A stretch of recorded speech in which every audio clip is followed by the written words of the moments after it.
Hello there and welcome to History for Lunatics. I'm so glad you're here tonight.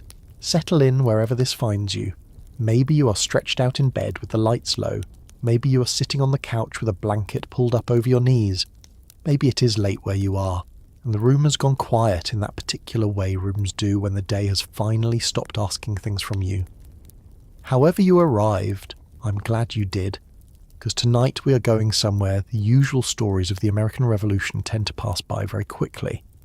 Not to Independence Hall, not to the battlefield at Yorktown, not to Washington crossing the Delaware under a sky full of patriotic drama. We're going instead to the edge of military camp sometime during the long years of the war, where one exhausted soldier is awake after the others have gone still, listening to the wind pull at the tents, staring into the dark and thinking about leaving, not charging, not surrendering, not making a speech, leaving. It is one of those decisions that sounds simple when history books reduce it to a single word: desertion. A man deserted. A name vanished from the roll. A clerk put ink to paper. A commander frowned. But the word itself is much neater than the reality. In real life, desertion began before the feet moved. It began in hunger, in unpaid wages, in rotten shoes, in a letter from home that carried bad news, in the sight of another winter approaching, in the knowledge that the enlistment terms a man thought he understood had become unclear, extended, or bitterly disappointing. It began in the private arithmetic of endurance. How much longer can I stay? What happens to my family if I do? What happens to me if I go? And that is the question at the centre of tonight's story. What happened to deserting soldiers during the American Revolutionary War? Not just what the law said, not just what the officers wanted.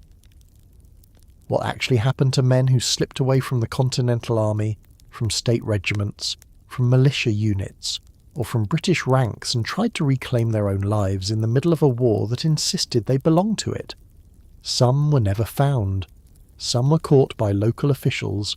Some were dragged back by armed escorts. Some were named publicly in newspapers, described by their height, their coat, their complexion, even the way they spoke. Some were whipped. Some were pardoned. Some were sentenced to death. And in certain moments, the army made sure other soldiers watched.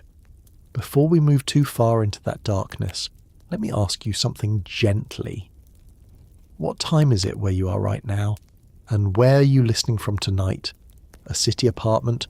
A quiet, small town? Somewhere with traffic murmuring outside? Somewhere so still you can hear the heating turn on and off? Drop it in the comments if you feel like sharing. I always enjoy seeing where these stories reach, because one of the strange comforts of history is realizing that even across centuries, people have sat awake in the dark asking themselves questions they did not know how to answer.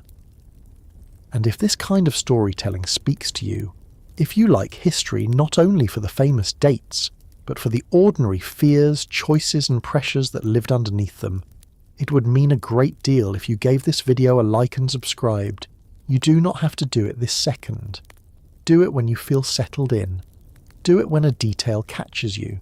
Do it when some small human moment from 2.5 centuries ago reaches the present a little more clearly than expected. Now let's go back, slowly, to the war. Picture an American camp in the late 1770s. It does not have to be one famous camp in particular. It could be in New Jersey, Pennsylvania, New York, the Hudson Highlands, or farther south as the war shifts and stretches. The ground is uneven. The tents are cramped. Smoke from low fires crawls through the evening air and clings to wool coats. Somewhere nearby a horse stamps. Somewhere else a man coughs with that deep, rough, lingering cough that camp life seemed to breed. The day's drilling is over. The officers have withdrawn to their own quarters. The soldiers are settling into whatever rest the night allows. One man does not sleep. He may be 19. He may be 35. He may have enlisted because the bounty money mattered to his household. He may have joined in a rush of patriotism and then discovered that ideals feel very different after months of poor rations and soaked blankets. He may be a farmer whose crops are failing without him. He may be married. He may have children.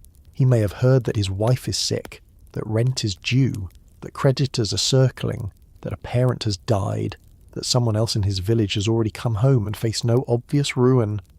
Or he may simply be done. Done with standing watch, done with marching, done with officers who promise pay will come later, done with seeing friends fall ill more often than they fall in battle. The Revolutionary War asks us to admire sacrifice, and often rightly so. But the Continental Army did not exist in paintings. It existed in bodies. Bodies that blistered, froze, starved, ached, and became frightened. Soldiers endured extraordinary hardship. They were not made of marble. They were farmers, apprentices, labourers, immigrants, free black men, bound servants, young men looking for opportunity, older men trying to keep families afloat, and all of them carried into camp the unfinished business of private life. The army needed them to think like soldiers. Their households often needed them to think like husbands, sons, brothers, and providers. It is not difficult to see why those loyalties collided. That does not mean every deserter was noble, and it does not mean commanders were irrational for fearing desertion. An army cannot function if men leave whenever fear or frustration grows heavy. Every missing soldier weakened a company. Every man who disappeared with a musket, ammunition, or a uniform represented material loss as well as manpower loss. Desertion could spread through example. If one soldier slipped away and reached home safely, others noticed. Officers noticed that they noticed. Governments noticed too.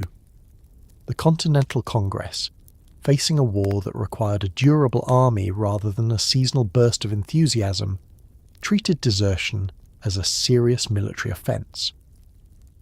Under the 1776 Articles of War, officers and soldiers who deserted after receiving pay or being properly enlisted could be sentenced to death, or to another punishment chosen by a court-martial. The law did not treat desertion as a minor lapse. It treated it as a threat to the army's survival.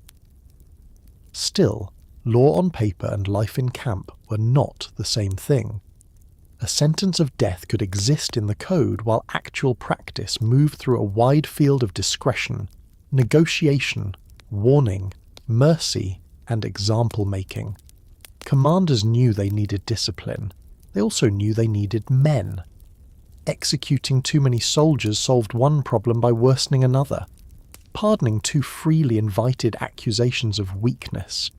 Every desertion case forced officers to decide what mattered most in that moment: terror, order, manpower, justice, or simply the appearance of control. That tension runs through this entire story. For the soldier awake in the tent, though, none of those administrative calculations feel very close. What feels close is the dark. What feels close is the road. What feels close is the thought that if he waits until the centuries change, if he moves without speaking, if he takes only what he can carry, he might be gone before dawn. There is something almost ordinary about the beginning of desertion. No trumpet sounds. No dramatic line is crossed in public. A man steps away from the fire. He says perhaps that he is going to relieve himself, perhaps that he needs water, perhaps nothing at all. His blanket is folded or left behind. His knapsack may come with him, which means he intends to keep moving or stay, which means he needs speed more than comfort. If he carries his weapon, that makes him more valuable and more dangerous in the eyes of the authorities. If he leaves it, he travels lighter but may look more suspicious once questioned on the road. He listens for voices. He studies the shadows between tents. He knows that if a guard challenges him too soon, the attempt may end before it begins. The landscape around a Revolutionary War camp could be thick with woods, crossed by poor roads, dotted with farms, taverns, mills, churches, and small market towns. It might look open enough on a map. It did not feel open when a deserter moved through it at night. He had to decide whether to keep to roads and risk being recognised, or cut through fields and forests and risk getting lost. He had to decide whether to go toward home, which was emotionally irresistible but strategically obvious, or toward a place no officer would immediately think to search.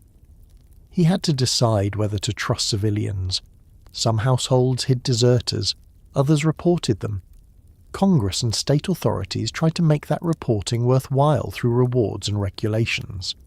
At one point, official measures called for apprehended deserters to be brought before authority, rewarded the captor, and required the deserter's name, unit, and identifying information to be published in newspapers for weeks. These were not abstract bureaucratic gestures. They were attempts to turn communities into an extension of military discipline.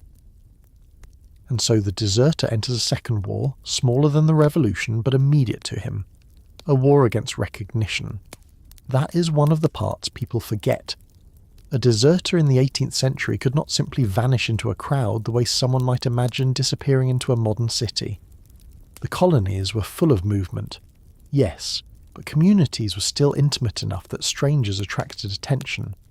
Clothing identified people. Speech identified people. A soldier's gait, equipment, or uniform remnants could identify him.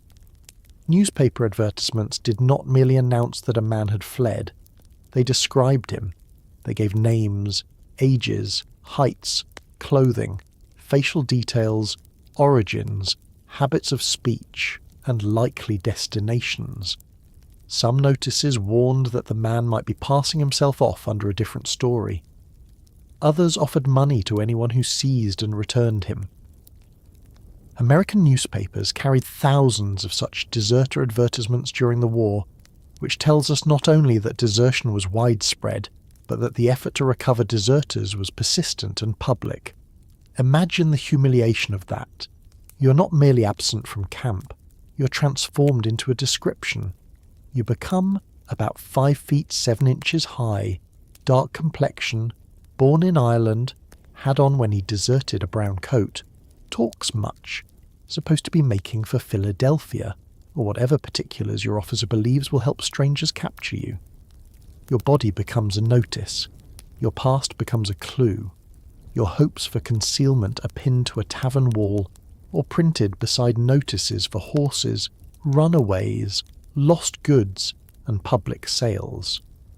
Yet plenty of men still risked it. That is important.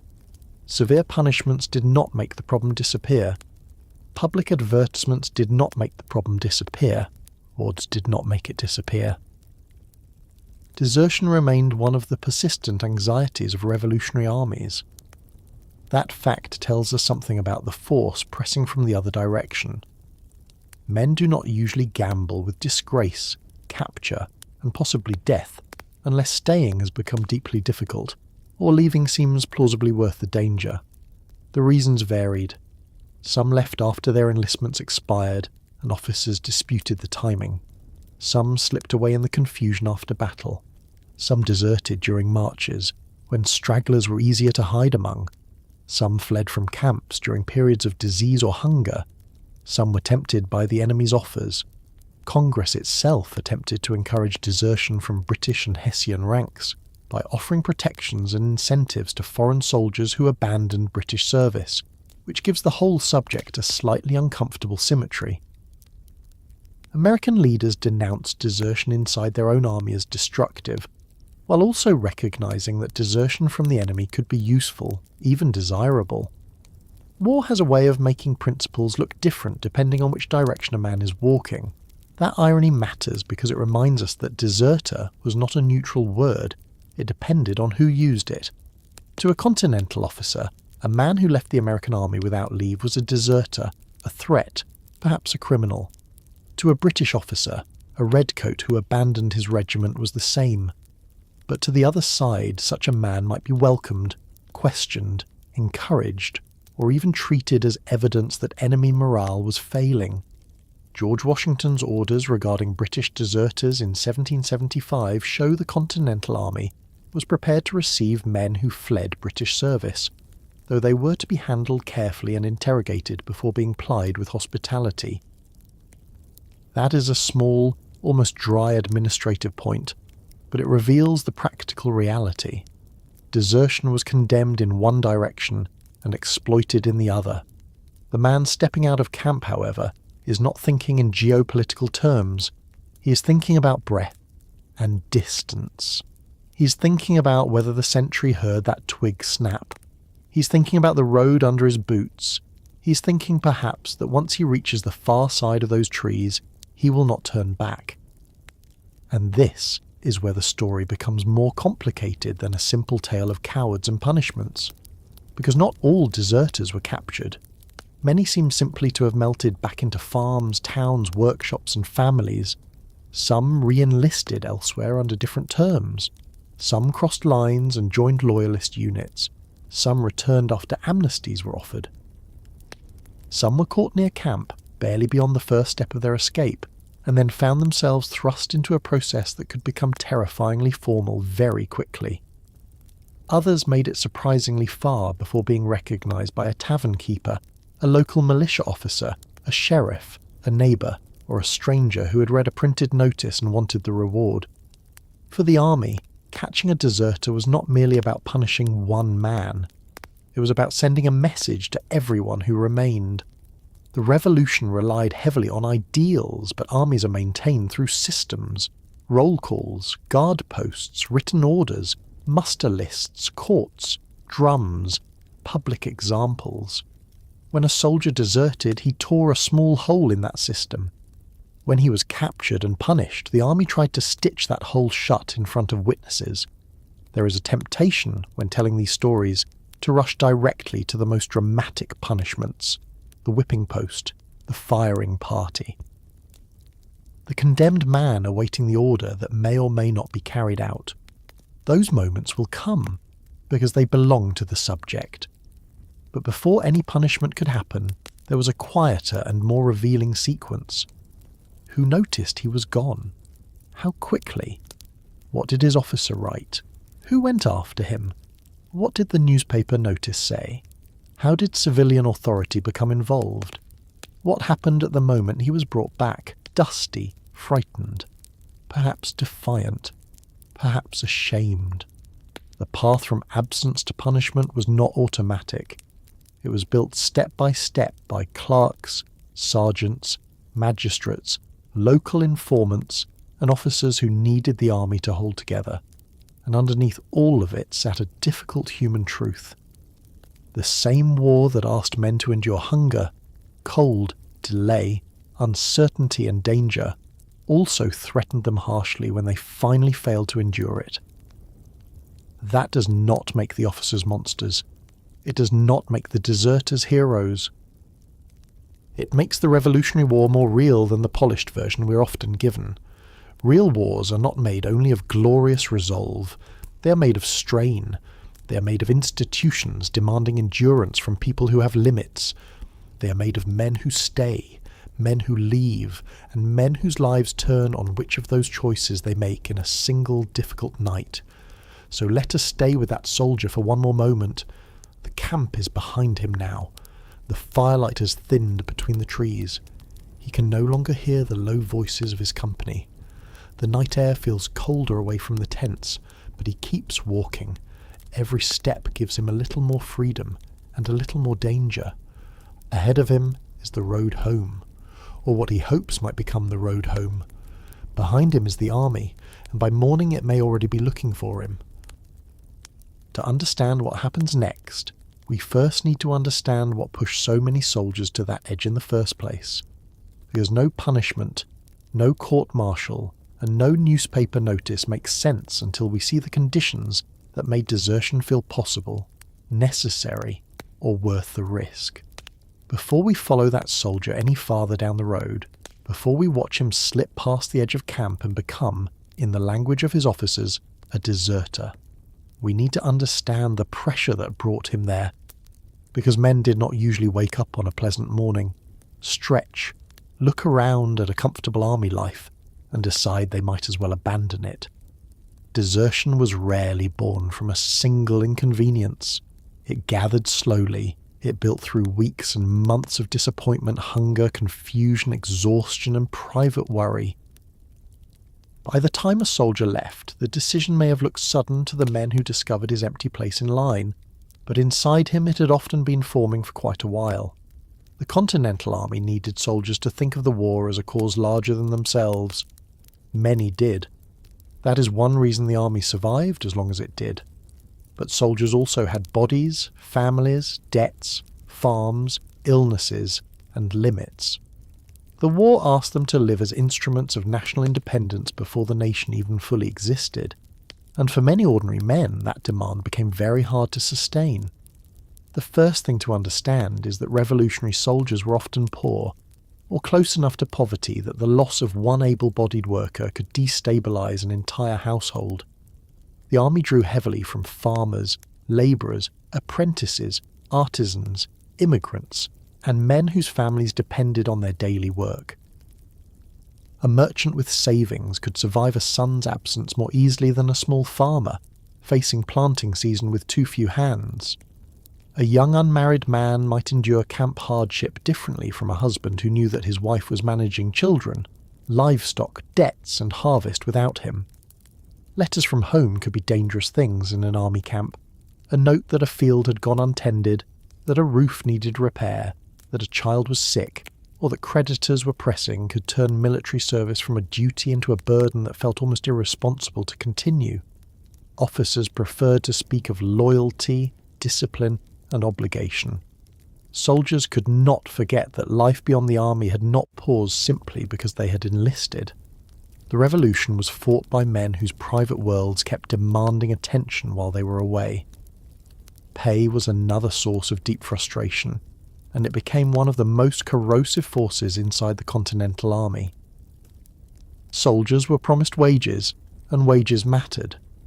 Enlistment was sometimes sold to men through a mixture of patriotism, immediate bounty money, regular pay, and the expectation that service would be rewarded. But Congress and the states struggled badly to fund the war. Currency depreciated, payments fell behind, promises stretched thin. A soldier who had joined believing he would help support his family might discover that his wages arrived late, arrived in money worth less than before, or did not arrive in a way that helped his household at all. That was not a minor irritation. It changed the moral meaning of service. A man could tell himself he was enduring hardship for liberty when he believed his family was at least being compensated for his absence. It became harder when the army kept his body and failed to send enough back home to justify the cost. By the later years of the war, financial grievances had become severe enough to fuel open mutiny in some units, which tells us how much bitterness had accumulated below the surface long before men reached the point of revolt. And then there was food. Not the dramatic starvation of a single famous winter, though that mattered, but the relentless uncertainty of supply across the war. Armies in the 18th century needed bread, meat, flour, salt, forage, wagons, horses, shoes, blankets, powder, and a system capable of getting all of it to the right place at the right time. The Continental Army too often had an imperfect version of that system. Washington complained repeatedly about shortages of clothing, provisions, and basic equipment. His soldiers sometimes endured days with inadequate bread or meat. A hungry soldier is not merely uncomfortable. He becomes physically weaker, more irritable, less patient with promises, and far more attentive to the possibility that life outside camp might offer at least a fuller stomach. The memory of home did not need to be idealised for that comparison to work. Even a poor farmhouse with coarse bread and modest stew could seem generous beside a camp where ration delivery failed. When a man has marched all day, stood watch through rain, slept cold, and then been told the expected food has not arrived, patriotism must work very hard to keep up. Clothing sounds less urgent to modern ears than food, but for revolutionary soldiers it could be just as punishing.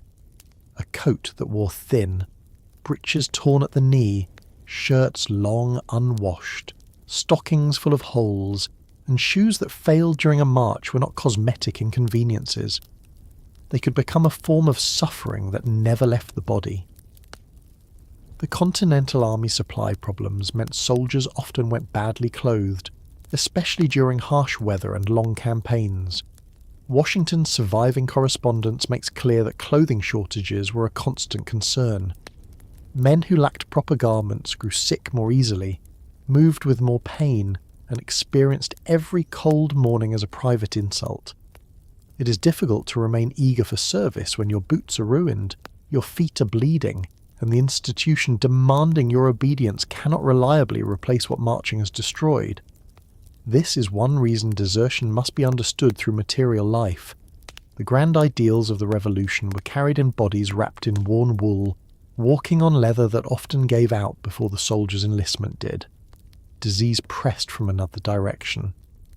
More revolutionary soldiers died from illness than from battle, and camps could be crowded, unsanitary places where sickness spread quickly. Dysentery, fevers, smallpox, respiratory illness, and infections moved through military life with frightening efficiency. A soldier did not need to fear musket fire to fear the army. He could watch men deteriorate on straw, hear coughing from nearby tents, see wagons carry the sick toward makeshift hospitals, and understand that remaining in service meant exposing himself to dangers no heroic painting would ever show. When disease invaded a camp, desertion could rise as fear rose. That does not mean every man who left was acting reasonably or honourably by military standards, but it does mean his decision was made in a world where the camp itself could feel lethal.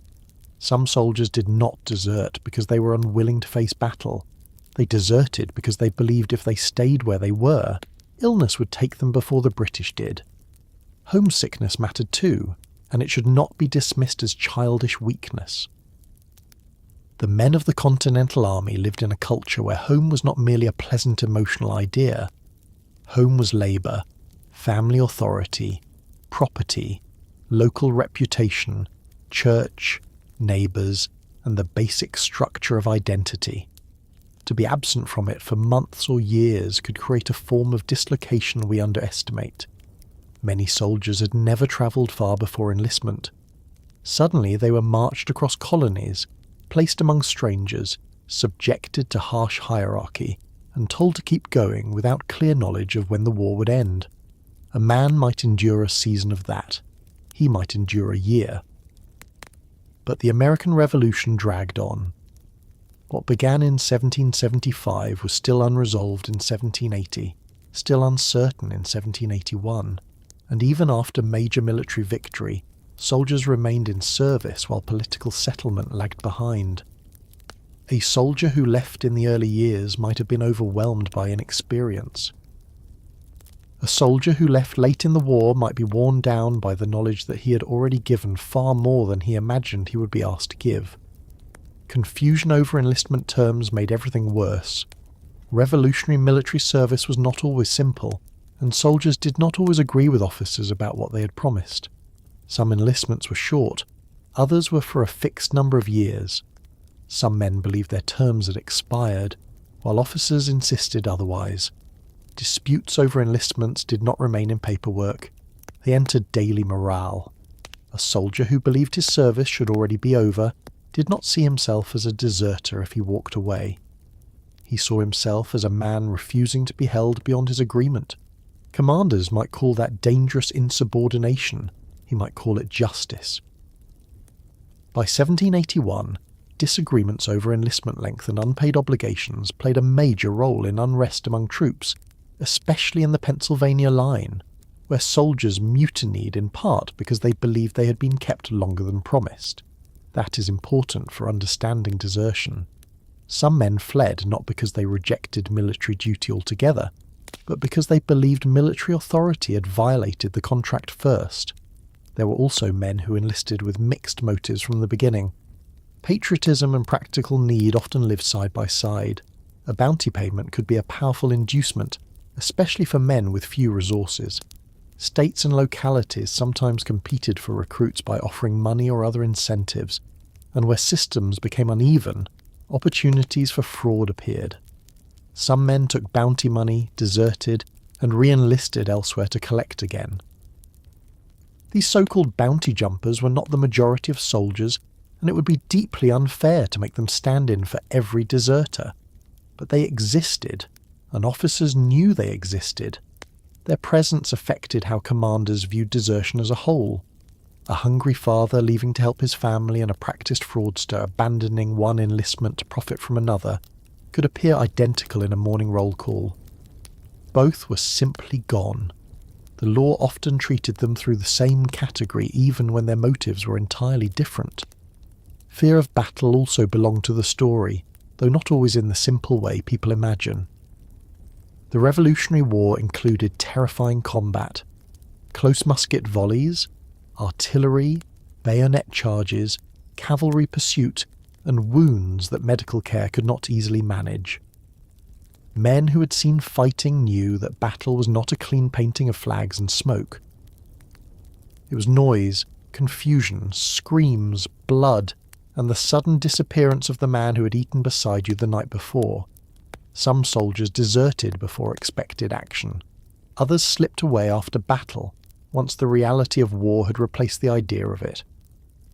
The army itself recognized cowardice and desertion as related but not identical problems. To leave the service with the intent not to return was desertion. To flee in the face of the enemy was treated as a particularly disgraceful failure.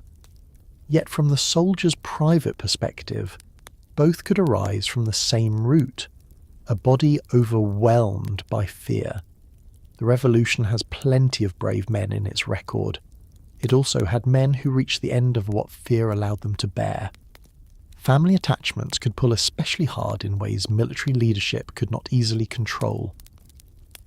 Women and children sometimes accompanied the army, performing essential camp labour such as washing, nursing, cooking and mending, and Washington understood that these dependents were tied to soldier morale.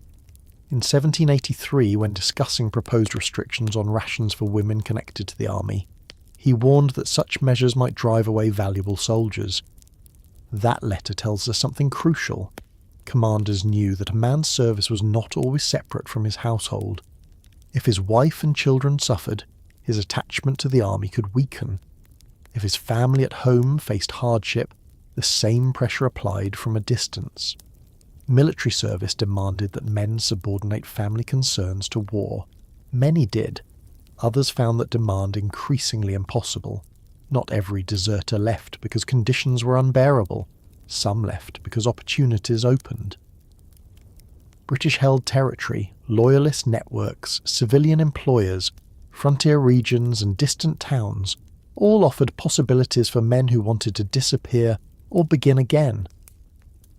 British forces interrogated American deserters for intelligence about troop conditions, locations, and morale. Some deserters crossed sides. Others simply tried to vanish into civilian life. That possibility mattered. Desertion becomes more tempting when there is somewhere to go. A man trapped in a remote encampment with hostile territory all around might remain because escape looked impossible. A man stationed near roads, farms and towns might see paths open in every direction. The war unfolded in a society already full of movement. Labourers travelled for work, apprentices ran, sailors changed ships, bound servants fled contracts. Soldiers were not deserting into empty space. They were entering a world where mobility, disguise and reinvention were difficult but far from unimaginable. What makes all of this especially revealing is that officers often understood the causes of desertion, even while condemning it. Washington could be stern, even ruthless when he believed discipline required it, but he was not blind to the pressures working against retention. His letters are full of frustration over supply failures, lack of pay, clothing shortages, and the danger that weakened morale posed to the army.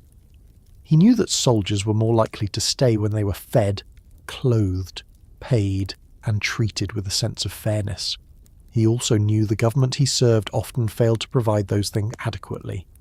That placed commanders in a terrible position. They were expected to punish men for leaving a service that civilian authorities sometimes made unnecessarily miserable to remain in. This is why revolutionary desertion cannot be reduced to one sentence about disloyalty. The army's discipline problems were tied directly to the Republic's administrative weaknesses.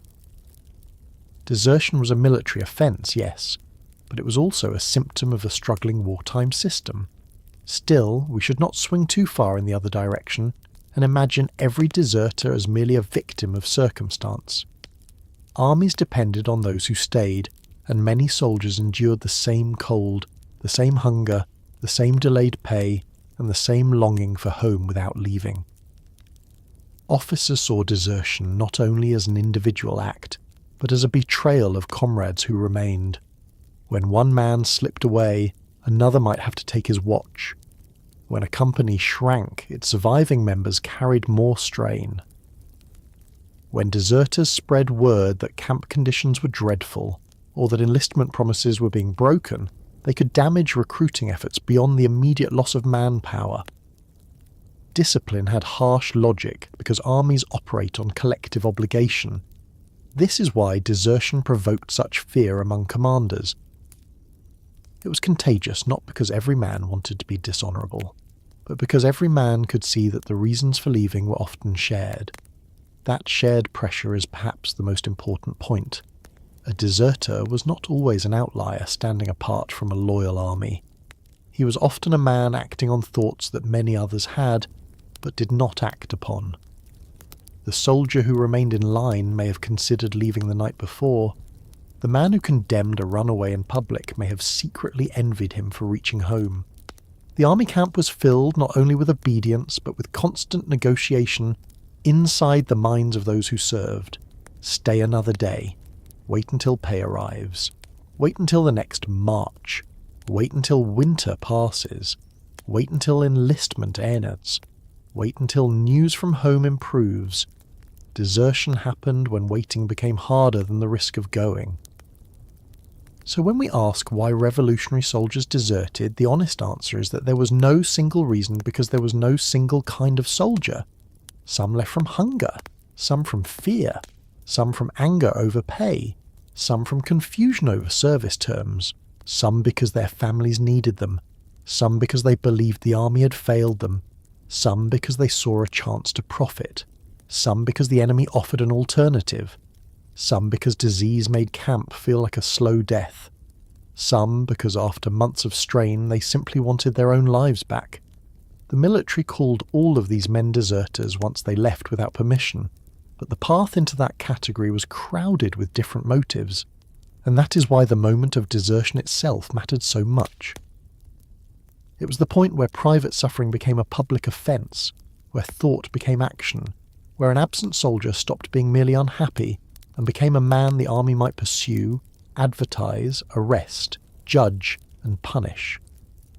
The reasons had been building for a long time: the hunger, the missed wages, the sore feet, the letter from home, the dispute over enlistment, the body weakened by camp sickness, the knowledge that others had already gone. All of that moved with him as he stepped away from the tent line. By then, the question was no longer why he might desert.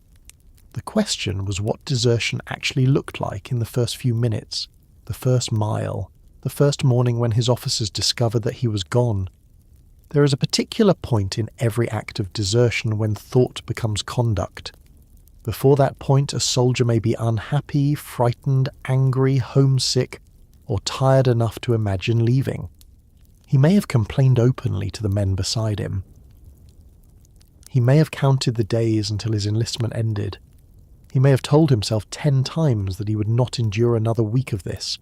But as long as he remained in camp, as long as he answered when his name was called, as long as he stood in line at parade or returned to quarters at night, he was still a soldier under strain. The army could discipline his complaints. It could ignore his misery. It could promise improvement. It could call him impatient, discontented, or weak. But it could not yet call him a deserter. That word arrived when he crossed from resentment into absence. And during the American Revolutionary War, that line could be crossed in more than one way. A man could vanish from camp during the night. He could fail to return from a permitted errand. He could leave his quarters without authorization and not come back. He could fall out of a marching column and continue walking in a different direction. He could avoid parade, then avoid his company, then avoid the regiment entirely. What mattered, in the eyes of the army, was not only that he was gone, but that his absence seemed deliberate and unauthorized. The earliest American articles of war treated desertion and unauthorized absence as closely related offences, and the revised 1776 Code continued to punish soldiers who left their troop, company or detachment without leave. Let us slow the scene down and watch how such a departure might begin. It is late. The evening routine has thinned out. Fires are lower. Men who still have the energy to speak do so in quieter voices. Someone lies under a blanket and shifts against the hard ground. Someone scratches at a wool seam. Someone coughs. A sentry walks his post, alert enough because he must be, but still a man at the end of a long day. The soldier who intends to leave has likely been preparing inwardly for hours, perhaps for days. He knows where his knapsack is. He has decided whether to take his blanket. He has thought about his shoes, because shoes matter more than almost anything once a man starts walking alone. He may tuck a little food into his coat if food is available. If he is cautious, he leaves behind anything that would slow him. If he is desperate, he may carry more than he should because he does not know when he will next find shelter, bread, or dry cloth. The moment itself is rarely grand. No one announces it. A man steps away from the line of tents. Perhaps he uses the need to relieve himself as cover. Perhaps he says he is fetching water. Perhaps he simply waits until nobody is looking and moves. In a modern mind, we may picture him running immediately, but that would be foolish close to camp. Running attracts notice. He's more likely to walk at first, slowly enough to look ordinary, then angle farther from the regular pathways, then keep moving once the dark and the distance begin to work in his favour. If he is 1 mile from camp without written leave, he is already violating military rules under the 1775 Articles of War. If he lies out of quarters or leaves the camp without permission, that too is punishable. The army did not need him to reach another colony before it considered his behaviour serious. It watched unauthorised movement carefully because unauthorised movement was often the first stage of a larger disappearance. That is one reason the revolutionary camp operated through routines that seem dull until you realise what they were designed to prevent. Men were expected to retire to quarters at the beating of retreat. They were expected to appear at parade or rendezvous when ordered. They were expected not to leave guard posts before being relieved. They were expected not to wander far from camp without authorization. These rules were not merely about neatness. They were a system for making sure soldiers remained visible to authority. An army in open country, composed of thousands of men who had personal reasons to leave, had to know where its soldiers were. The law surrounding absence tells us that officers were not only worried about the man who disappeared forever, they were worried about the smaller acts that made disappearance easier. Leaving one's post, sleeping away from quarters, failing to appear when summoned, wandering out beyond the informal reach of camp. Each of these behaviours created uncertainty, and uncertainty in wartime looked suspicious.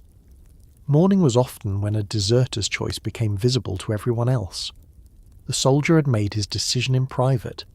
The army discovered it by routine. His company assembled. Names were checked. A corporal or sergeant noticed one man was not where he should be. At first, there may have been room for uncertainty. Was he sick? Had he been sent on duty? Had he gone for water and not returned?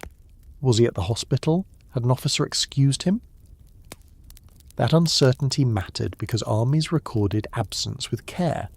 The 1775 Articles of War required absentees to be noted on muster rolls with the reason for their absence and the length of time they had been gone.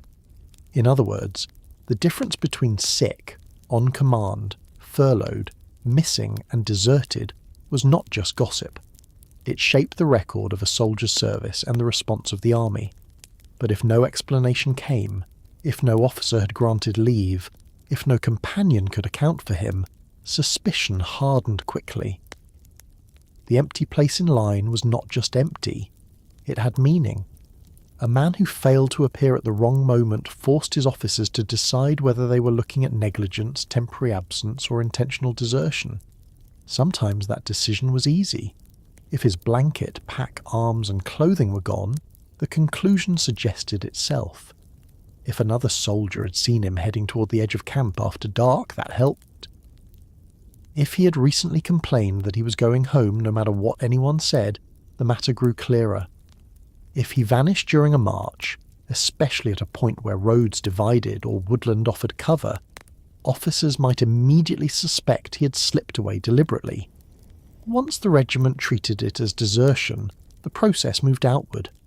George Washington's February 1776 orders instructed commanding officers to report desertions immediately to the Brigadier General, provide an exact description of the man and the town he came from, and trigger efforts to apprehend him, including a reward for his capture. That detail matters because it shows us something many people miss. The moment a soldier became a deserter was not only the moment he left, it was also the moment the army began rewriting his identity.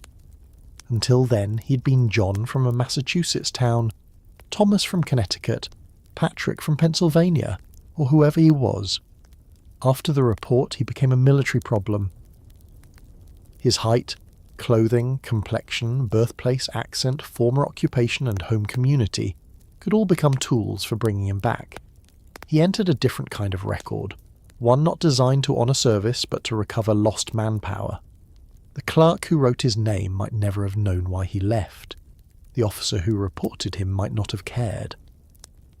Once the absence became desertion, the reasons inside his head no longer mattered as much as the fact that he was missing and ought to be found.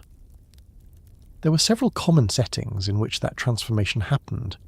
Night departures from camp are the easiest to imagine, but desertion also occurred on the march. A marching army stretched along roads in a way that was difficult to control perfectly. Men slowed from exhaustion. They dropped behind to adjust a shoe, relieve themselves or help a friend. Some returned, some did not. A soldier who had been moving under the eyes of officers suddenly found himself at a bend in the road, a hedgerow, a patch of trees, a lane leading toward a settlement, and a decision that would not present itself in quite the same way inside a crowded camp. If he stepped off then and kept moving, the first person to notice might not do so for some time. By then, the soldier could be miles away. The army understood this problem, which is why regulations also punish soldiers who left their place of rendezvous or departed from guard or formation before being properly dismissed. Control during movement was as important as control during rest. Another path began with lawful absence that turned unlawful. A man might receive leave for a specific errand, a visit, an illness, or some necessary business. So long as he returned at the appointed time, there was no offence. But what happened when he did not? That threshold could become murky. Was he delayed by weather? Had he fallen sick? Had roads become unsafe? Or had permission simply given him the first portion of an escape route? Military courts had to sort through such distinctions. The Revolutionary Army did not operate with perfect information, and soldiers knew it. A man who failed to come back from leave might hope distance and confusion would protect him. To officers, however, failure to return could be interpreted as desertion if it appeared willful. This is part of what made the subject so difficult. A soldier did not always become a deserter by leaping over a moral fence in one dramatic motion. Sometimes he became one by not coming back after the hour when he was expected. The absence deepened minute by minute until the army named it for what it believed it had become. Hospitals created another grey area. Revolutionary soldiers were frequently detached from their units by sickness or wounds. Once separated from immediate supervision, opportunities for disappearance multiplied. A man might leave a hospital before discharge, travel home claiming weakness or neglect, and fail to rejoin his regiment. To him, the camp or hospital may have seemed incapable of helping. To the army, he had placed himself outside command without permission.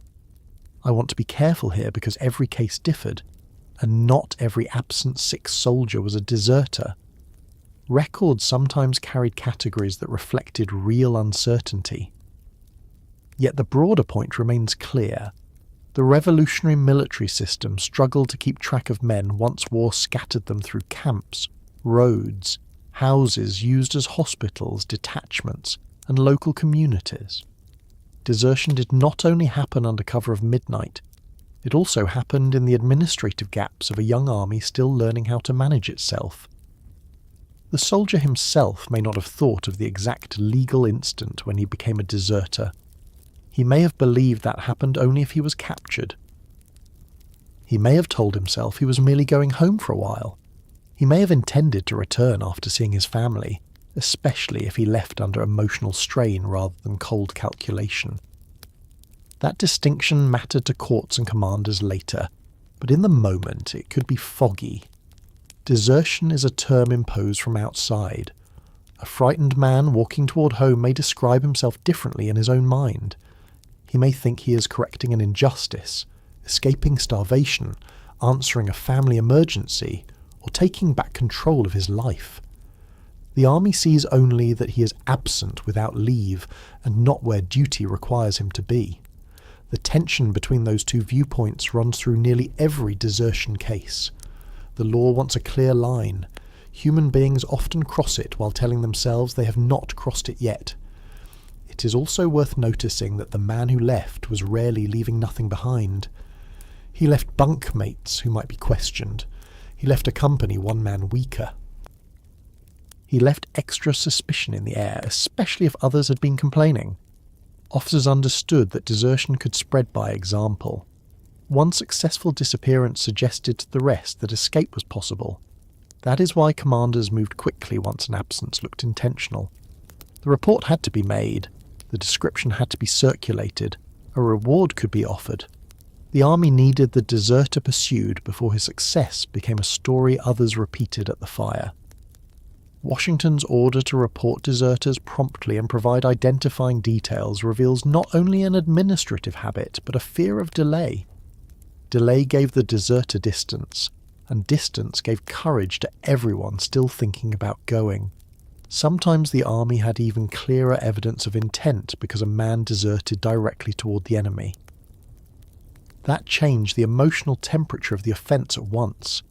To slip away toward home was one thing, still punishable, still alarming. To leave a guard post or camp and cross into enemy lines created fears of intelligence leaks, betrayal, and military danger.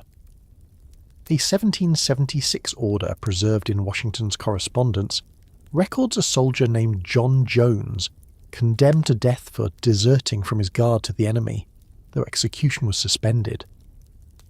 The phrasing tells us how differently the army regarded an absence that pointed directly toward British lines. In such a case, desertion appeared not only as abandonment of service but as active assistance to the other side. And yet, even with all this seriousness, cases were not always decided the same way. Some men charged with desertion were acquitted. The same Washington correspondence that mentions John Jones also records several Pennsylvania soldiers acquitted of desertion and ordered back to duty. That reminds us that the military justice system did not automatically convict every absent man once accused. Evidence mattered, circumstances mattered. Whether he had intended not to return mattered. What he did while away mattered. The title deserter could fall heavily, but it was not always final the instant an officer suspected it. A man might be called a deserter in camp talk and later cleared by a court. The process was both severe and uneven, which is exactly what one would expect from an army trying to impose order during a long, unstable war. Now, imagine the runaway soldier several hours after his departure. Dawn is coming. Perhaps he's walked through the night. Perhaps he spent part of it hidden behind a stone wall or in a patch of trees, afraid to move when wagon wheels sounded nearby. His feet hurt. His mouth is dry. The confidence that carried him out of camp may be thinning now that camp is behind him. If he has no pass, no furlough paper, no clear civilian explanation for who he is or where he is going, every encounter can become a risk. A farmer on the road may notice his clothing. A tavern keeper may ask questions. A local official may know that rewards are offered for deserters. If the army has acted quickly, His name and description may soon be moving through channels beyond the regiment. The moment he left camp felt private. By the next day, it could already be public business. Washington's 1776 orders called for prompt descriptions, hometown information, and reward payments to aid recovery, showing how fast military authority tried to widen the search. This is why the first step away mattered so much. It was small in physical terms, only a movement from one place to another, but it reorganized the soldier's entire relationship to the army. 1 hour earlier, his officers were responsible for feeding, assigning, commanding, and punishing him as a member of the unit. Now they were preparing to recover him. His comrades were no longer simply the men beside whom he slept. Some might be asked what they knew. Some might be angry that he had left. Some might quietly hope he escaped. The military world had turned its face away from him and then back toward him in pursuit. He had wanted relief from command. Instead, he had entered one of the most dangerous phases of his service, because from this point on, almost anyone he met could become part of the effort to return him to it. We also need to understand how quickly ordinary human motives could become flattened once discipline took over. The man leaving to see a sick wife, the man leaving because his enlistment term seemed violated, the man leaving because he planned to join another regiment for money, and the man leaving for British lines all began from different places. But if they disappeared without permission, they entered the army's records through the same narrow gate. That is why desertion is such a revealing subject. It shows the limit of military categories. Armies require categories because armies must function. But categories often reduce complex lives to a single offence. Revolutionary commanders did not always know what private crisis had pushed a man into the dark. They knew what the muster showed: absent, unaccounted for, likely deserted. Act accordingly. So the moment a man became a deserter was not always dramatic enough for anyone to remember later. Sometimes it was the instant he passed beyond camp without permission. Sometimes it was the hour he failed to report back. Sometimes it was the second a clerk, after checking with officers and finding no lawful explanation, wrote him down as gone. Sometimes the full meaning of his decision did not become clear until a search failed, or until a notice was prepared, or until he was seized on a road miles away and brought back under guard. But however the timing unfolded, the result was the same. He had moved from being a soldier in difficulty to being a soldier under accusation. His absence now had a legal name. His body might soon be pursued. His description might soon circulate. His fate was no longer only his own, and that leads us directly into the next part of this story. Because once a man disappeared, the army had to decide how to find him. It had orders to send reports upward, descriptions outward, and rewards into the hands of whoever might help. The soldier had slipped into the night hoping to become hard to see. The army answered by making him visible everywhere it could. By the time the sun rose over camp, the missing soldier had already become more than a private problem. His absence now belonged to the army. A sergeant saw the empty place in formation. A captain checked whether anyone had granted him leave. Men nearby were asked when they had last seen him. Someone looked at his bedding, his pack, his spare clothing, perhaps his musket if it had not disappeared with him. In a military world built around roles, returns and accountability, an empty space did not remain empty for long. It became a report, and once it became a report, the army began to hunt. Under the Articles of War, unauthorized absence and desertion were treated as offences serious enough to demand formal attention, not just a shrug from an annoyed officer. What happened next depended on where the army was, how recently the man had gone, whether commanders believed he was heading home, and how serious the pattern of desertion had become in that particular unit. But the first response was often administrative. Officers needed a name. They needed a description. They needed a likely direction. They needed to transform one man slipping away through the dark into a visible target that other people could identify. George Washington repeatedly worried about desertion, calling it a growing evil, and complaining that under bounty systems it had become, in his words, a kind of business for some men who deserted one corps in order to enlist in another. That concern explains why military leaders wanted a missing soldier's identity circulated quickly. Delay helped the deserter, publicity helped the army. Picture the officer dictating the notice. He is not writing a biography. He is writing a human description meant to catch the eye of a stranger. Height, age, hair, complexion, birthplace, trade, clothing, any unusual habit of speech, any physical mark that would be hard to hide, a scar, pockmarks, a lisp, a missing tooth, a peculiar oath repeated in conversation. These details mattered because a deserter could change direction, cut his hair, trade a coat, or claim he was travelling on legitimate business.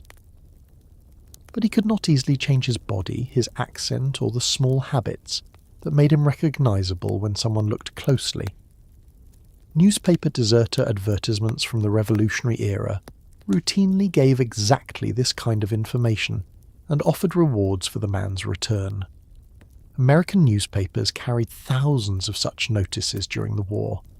One of the earliest known American deserter notices appeared in June 1775. It described James Parker of Colonel Worcester's regiment as an Irishman, about 36 years old, of middling height, with a face pitted by gunpowder and short black hair. The notice added that he was a tailor by trade and promised a reward to whoever returned him. There is something revealing in how practical the language is. The army was not asking the public to contemplate patriotism. It was asking them to recognise a tailor with marks on his face and turn him in. The man had not vanished into history yet. He had become copy for a newspaper column. By 1777, some advertisements had grown even more elaborate. A notice in the Pennsylvania Packet named two deserters from the 9th Pennsylvania Regiment, John Brown and Francis Harris. Brown was described by trade, height, complexion, clothing, and facial marks. Harris was described not only by physical features and clothing, but by his tendency to drink and his habit of repeating distinctive phrases in conversation. The advertisement promised $20 for their seizure and confinement in any jail of the United States, so they could be returned to their regiment. That phrase matters. The goal was not merely to identify them, it was to secure them. Once a deserter was lodged in a jail, the military could reclaim him. If you have ever seen an old wanted poster in a museum, you may imagine something dramatic pinned to a post in a frontier town. Revolutionary deserter notices were usually less theatrical and more ordinary than that. They appeared in the dense black columns of newspapers beside estate sales, runaway servant notices, lost horses, merchant advertisements, public announcements, and political news. But that ordinary placement made them more powerful, not less. A reader scanning for prices or shipping arrivals might encounter the face of a missing soldier, described in enough detail to be useful. A tavern keeper could remember the ad when a stranger ordered drink. A ferryman might read one line about a man's coat and notice the same coat approaching the landing 2 days later. A local magistrate could compare a traveller's story against a published description. The army did not need every reader to care deeply. It needed a few readers to notice. The hunt did not rely on newspapers alone. Congress and state governments tried to create a broader system for apprehending deserters. In 1777, Congress recommended that states appoint persons in local districts with power to take up deserters who entered their areas. Where force was necessary, militia officers were to assist. A $5 reward was to be paid for every deserter secured. That arrangement tells us something important about the Revolutionary War. The Continental Army did not have a vast professional police network spread across the countryside. It had to borrow the eyes, hands, and authority of civilian communities and local militia structures. The pursuit of deserters became a shared task between military command and local government.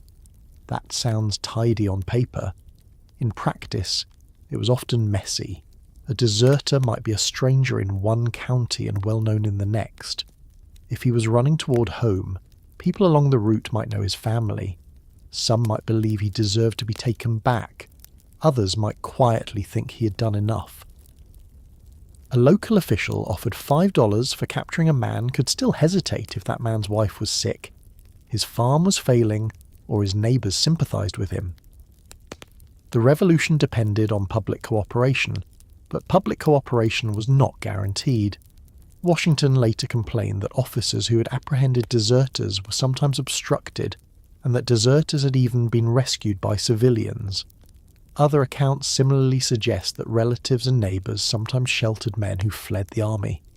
This is one of the details that makes the subject feel more complicated than a simple contest between obedient soldiers and disobedient ones. The army could call a man a deserter.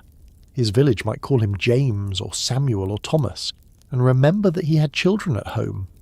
The army saw lost manpower. His family saw a son returned from suffering. The state wanted civilians to help capture him. The same civilians might hide him in a barn, lend him plain clothes, or point a pursuing officer down the wrong road. When Washington complained that apprehended deserters had been rescued by the people, he was describing a real breakdown in military authority. The countryside was not always an extension of the army. Sometimes it was a refuge from it. Still, plenty of people did cooperate, especially when rewards were involved or when a deserter looked suspicious enough to attract attention. A man travelling alone without clear papers could be questioned. If he still wore pieces of a uniform, the risk grew. If he carried arms or military gear, it grew further. If he claimed one regiment while his clothing suggested another, someone might become curious. Roadside inns, ferries, market towns and county seats became natural choke points. A deserter needed food, lodging, directions, and sometimes a place to cross water. Every one of those needs placed him in front of people who might know the notices or care about the reward. The farther he travelled, the more encounters he accumulated. His escape required a chain of successful impressions. One doubtful glance could break it. The army also sent men after deserters directly. We know from later pension testimony and administrative records that soldiers and non-commissioned officers were sometimes assigned to pursue runaways. One Revolutionary War pension account recalled a soldier returning home once on furlough, and another time accompanied by 2 sergeants who were said to be in pursuit of deserters. Washington's own financial papers include expenses connected with the pursuit of deserters, which makes clear that this was not just an occasional improvised response. It cost money. Horses, travel, food, lodging and time could all be consumed by the effort to retrieve men who had left. Imagine one of those search parties moving out from camp. They know only what the officer can tell them. A man's name, his hometown, his coat, his accent, perhaps the direction in which he was believed to have gone. They might ride hard if the desertion was fresh. They might head toward bridges, roads, river crossings, or villages where word had already been sent. They might stop at houses and ask questions that were not really requests. They might produce written authority, or rely on their uniforms and the expectation that civilians should assist them. If the deserter had only a few hours' lead, he might be overtaken by men who knew exactly how he walked and what he carried.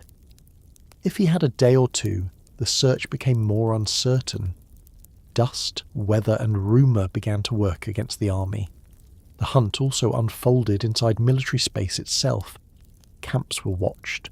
Roads near encampments were monitored. Guards, sentries and officers were expected to control who passed out and who came in. The Revolutionary Army's legal framework made commanders responsible for preserving order in quarters, camps, and on the march, and it punished soldiers who left their units or detachments without permission. Those rules existed because movement mattered. A man who slipped beyond the camp perimeter at the wrong hour could be gone by dawn. Military discipline therefore tried to manage not only battle but geography. It narrowed the routes by which a soldier might drift away. Later in the war, the Continental Army also developed more specialised policing functions. The Maréchaussée Corps, often treated as an early American military police force, was organised to help maintain order, control camp disorder, and apprehend deserters, marauders, drunkards, and other offenders. Its existence shows that the army's concern about internal discipline had become institutional. Desertion was not viewed as an occasional irritation. It was serious enough to help justify a more formal policing arm within the army itself. But even when specialised forces existed, the work of finding deserters remained imperfect. The colonies were large, roads were poor, news travelled slowly compared with the speed of a man determined to keep moving. A printed ad might reach some readers after the deserter had already passed through their town. A militia officer might have authority on paper, but little enthusiasm in reality. A search party might arrive at a farmhouse to be told that nobody had seen the man, while the man himself lay silent in a loft above them. For every deserter seized because a notice worked exactly as intended, others reached home, crossed into another jurisdiction, entered enemy lines, or took work under a different name. Washington's complaints about desertion and civilian interference make clear that apprehension was difficult enough to remain a persistent frustration. There is also a small but important difference between the deserter who was being actively hunted because officers wanted him back, and the deserter who was being hunted because his absence represented something more dangerous. A man who deserted toward British lines might be treated as a potential source of intelligence for the enemy. A man who left with the arms could be seen as doubly threatening because he carried public property away from the army. A man suspected of encouraging others to desert posed yet another problem. The Articles of War treated persuading others to desert as a serious offence in its own right, so the hunt was sometimes about manpower, sometimes about equipment, sometimes about example, and sometimes about preventing the spread of disobedience within the ranks.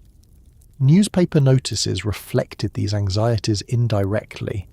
They often named the regiment and company from which a man fled because the army wanted him returned to a specific place.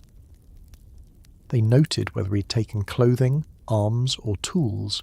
They offered rewards not just for information but for secure confinement. They occasionally revealed that a deserter had skills valuable enough to mention, such as tailoring, blacksmithing, or mill work. That information helped identify him, but it also reminds us that these were not anonymous figures drifting across a battlefield. They were workers. The army lost labour as well as bodies when they left. I want you to think for a moment about how strange it would feel to have your ordinary traits turned into capture tools. The phrase you say when annoyed, the jacket your wife mended last autumn, the trade your father taught you, the scar on your face, the way someone in a tavern might hear your accent and remember it from a printed notice. Desertion turned the familiar parts of a man into evidence against him, and because the advertisements were public, anyone could participate in that recognition. The war entered private conversation at inn tables and ferry landings. A stranger was no longer just a stranger. He might be worth money, he might be trouble, he might be the man described in the paper. The effectiveness of all this varied greatly. Some notices probably failed completely. Some descriptions were too general. Some men changed clothes. Some communities protected their own.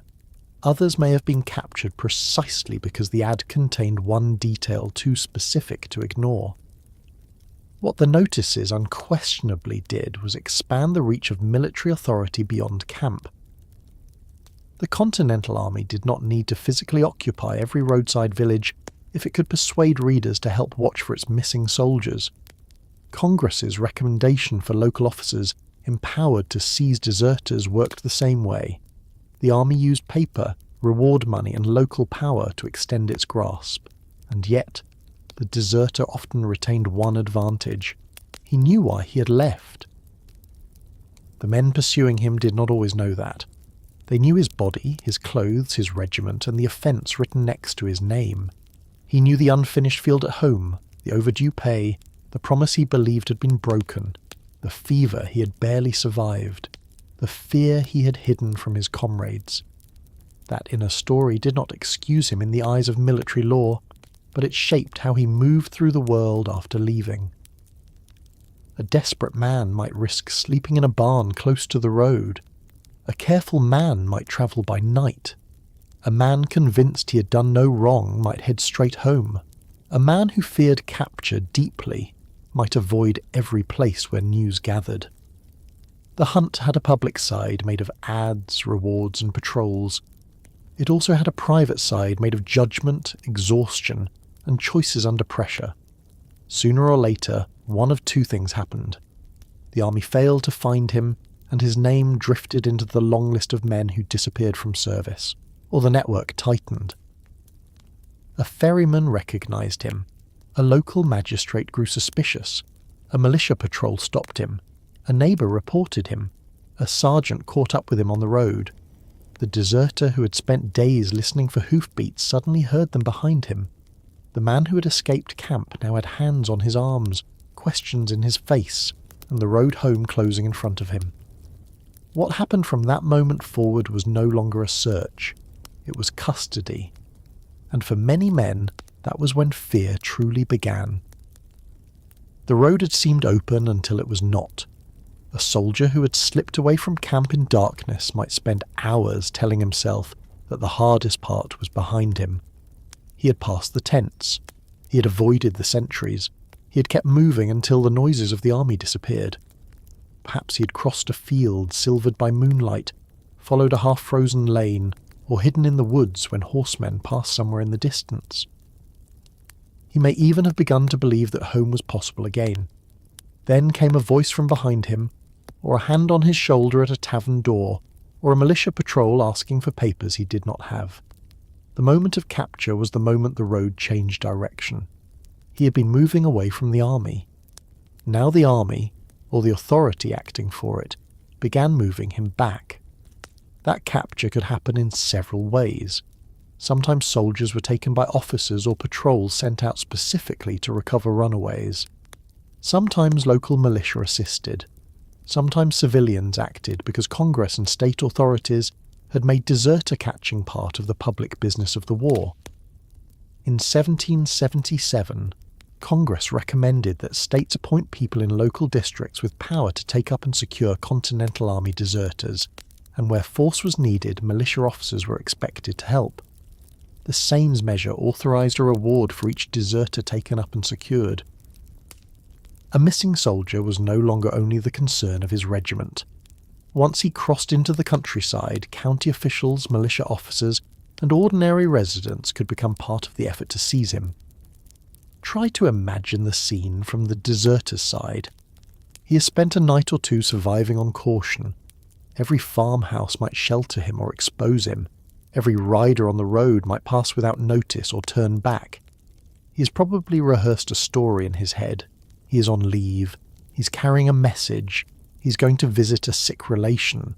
He was separated from his detachment and is trying to rejoin it. If he still wears part of his uniform, the story becomes harder. If his shoes are worn from forced walking, his clothes muddied, and his answer uncertain, the people questioning him may keep asking. One detail slips. A town name does not match the road he's on. He gives the wrong officer's name. He cannot produce written permission. The suspicion settles in the faces around him before anyone says the word aloud. Once he was seized, the experience became much less private and much more procedural. The man who had spent the last hours deciding every movement for himself could suddenly find that nearly every next step was chosen by someone else. He might be detained by civilians until an officer arrived. He might be turned over to militia. He might be delivered directly to Continental authority. The legal language of the time often described deserters as being taken up and secured, which sounds mild on the page but meant something simple enough in practice. He was no longer free to continue on his way. His escape had failed. There was another category of court deserter that commanders worried about intensely. The man who had left one unit and enlisted in another. This happened often enough that the Articles of War addressed it directly. A soldier who joined a new regiment, troop or company without a regular discharge from the one he'd last served in was to be regarded as a deserter. More striking still, if an officer discovered that such a man was a deserter, he was required to confine him immediately and notify the corps from which he had originally fled.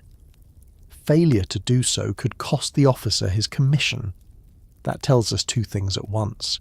First, the army knew deserters sometimes tried to re-enter military service elsewhere, often under better terms or after receiving another bounty. Second, once a man was recognised, the receiving unit could not simply keep him. It was legally compelled to hand him back into the system that claimed him first. There is something quietly unsettling about that. A soldier might think he had solved his problem by leaving one regiment and appearing in another. Perhaps he believed a new enlistment gave him a fresh start. Perhaps he believed no one would compare names closely. Perhaps after months of hardship he cared less about legality than the immediate promise of food, pay or bounty. But if the deception was uncovered, his new uniform offered no protection. The law treated him not as a recruit but as a deserter discovered in hiding. He could be confined where he stood, and word would be sent to the unit he hoped to leave behind. For men captured outside the army, the first official destination was often not their old company, but a higher point of command. Washington's general orders from November 1776 instructed that all deserters and prisoners be reported to the brigadier of the troops to whom they came, or by whom they were taken, and then sent to headquarters as soon as possible. The phrasing is revealing. A captured deserter was placed in the same stream of urgent military reporting as prisoners. He had to be accounted for, transmitted upward, and dealt with through command rather than left to informal handling at the local level. A later set of Washington's orders from June 1777 added another step in that process. The Major General of the day was to receive reports of important events in and out of camp, and all deserters and prisoners, except those held for common military offences, were to be brought to him for examination and disposition.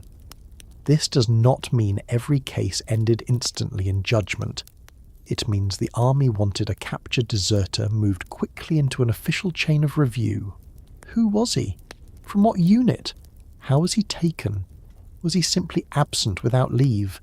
Had he deserted to the enemy? Had he stolen arms? Had he enlisted twice? Had he persuaded others to go with him? The capture ended the physical escape, but it began a second process in which military authority tried to classify exactly what kind of offence had occurred. The man being brought back may not have understood all of that. What he likely understood was simpler. He was under watch again. The people escorting him did not speak to him as one of their own.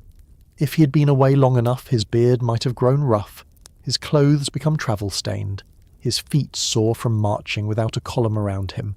He may have arrived back near camp to see familiar lines of tents and felt a rush of disbelief.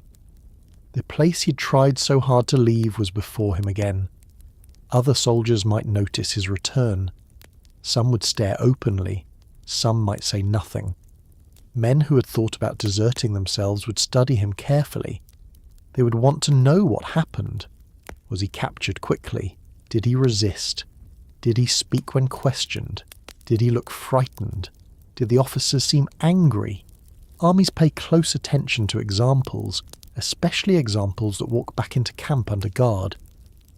There is a strong temptation to imagine that capture immediately meant punishment. It did not. Capture meant custody. Punishment required something more. The army still had to decide whether the evidence proved desertion, whether the absence had an explanation, whether the man belonged before a regimental court or a general court-martial, and whether there were aggravating circumstances. General orders from 1777 preserve cases showing that men charged with desertion could be released from confinement if the evidence was insufficient. James Buckalow, Peter Schenck, and Lewis Fenton of the 1st New Jersey Regiment were accused of desertion, but the court found no evidence to prove the charge and ordered them released from confinement and sent back to their regiment. John Briggs of the 4th Pennsylvania Regiment, charged with desertion and attempting to go to the enemy, was acquitted and released from confinement. Sergeant Alexander Shaw and Sergeant Christian Kloss, accused of desertion, improper enlistment, and persuading others to desert, were released from confinement for the time being because the necessary witnesses were not present. These records matter because they show that being caught did not automatically erase the possibility of defence, doubt, or procedural delay. That distinction would have meant everything to the prisoner waiting in custody. From the outside, he was the deserter who had been brought back. Inside his own head, he might still be holding tightly to whatever explanation he intended to give. He had meant to return. He had been misled. He believed his enlistment had expired. He was only travelling to fetch documents. He had received permission, but the officer was absent or the paper lost. Some explanations were true, some were invented, some were partly true and partly self-protective. Military courts had to sort them, and until they did, the accused man lived in uncertainty. He knew he might be sent back to duty. He knew he might be whipped. He knew he might be made into a warning. He also knew, if he had heard camp rumours, that in certain cases desertion could lead to a death sentence. Congress had already urged Washington to take proper steps for trying deserters, and punishing, in the most exemplary manner, the articles of war allowed, those who disgracefully left the service during a time of danger. The army wanted captured deserters visible but not uncontrolled. That tension runs through the orders. A deserter had to be reported, he had to be examined, he had to be sent up the chain of command. Yet commanders also knew that other soldiers were watching. The return of a captured deserter could be used to remind a company that escape was not guaranteed. If the man looked exhausted, that sent one message. If he had been brought back from a distant county, that sent another. If he was confined immediately, that showed the army took the offence seriously.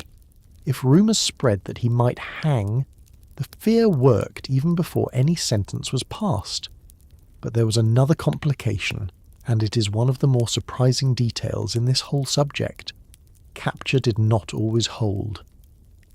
In April 1780, Washington complained that there had been many instances in which deserters apprehended by officers were rescued by local people, while officers received very little support.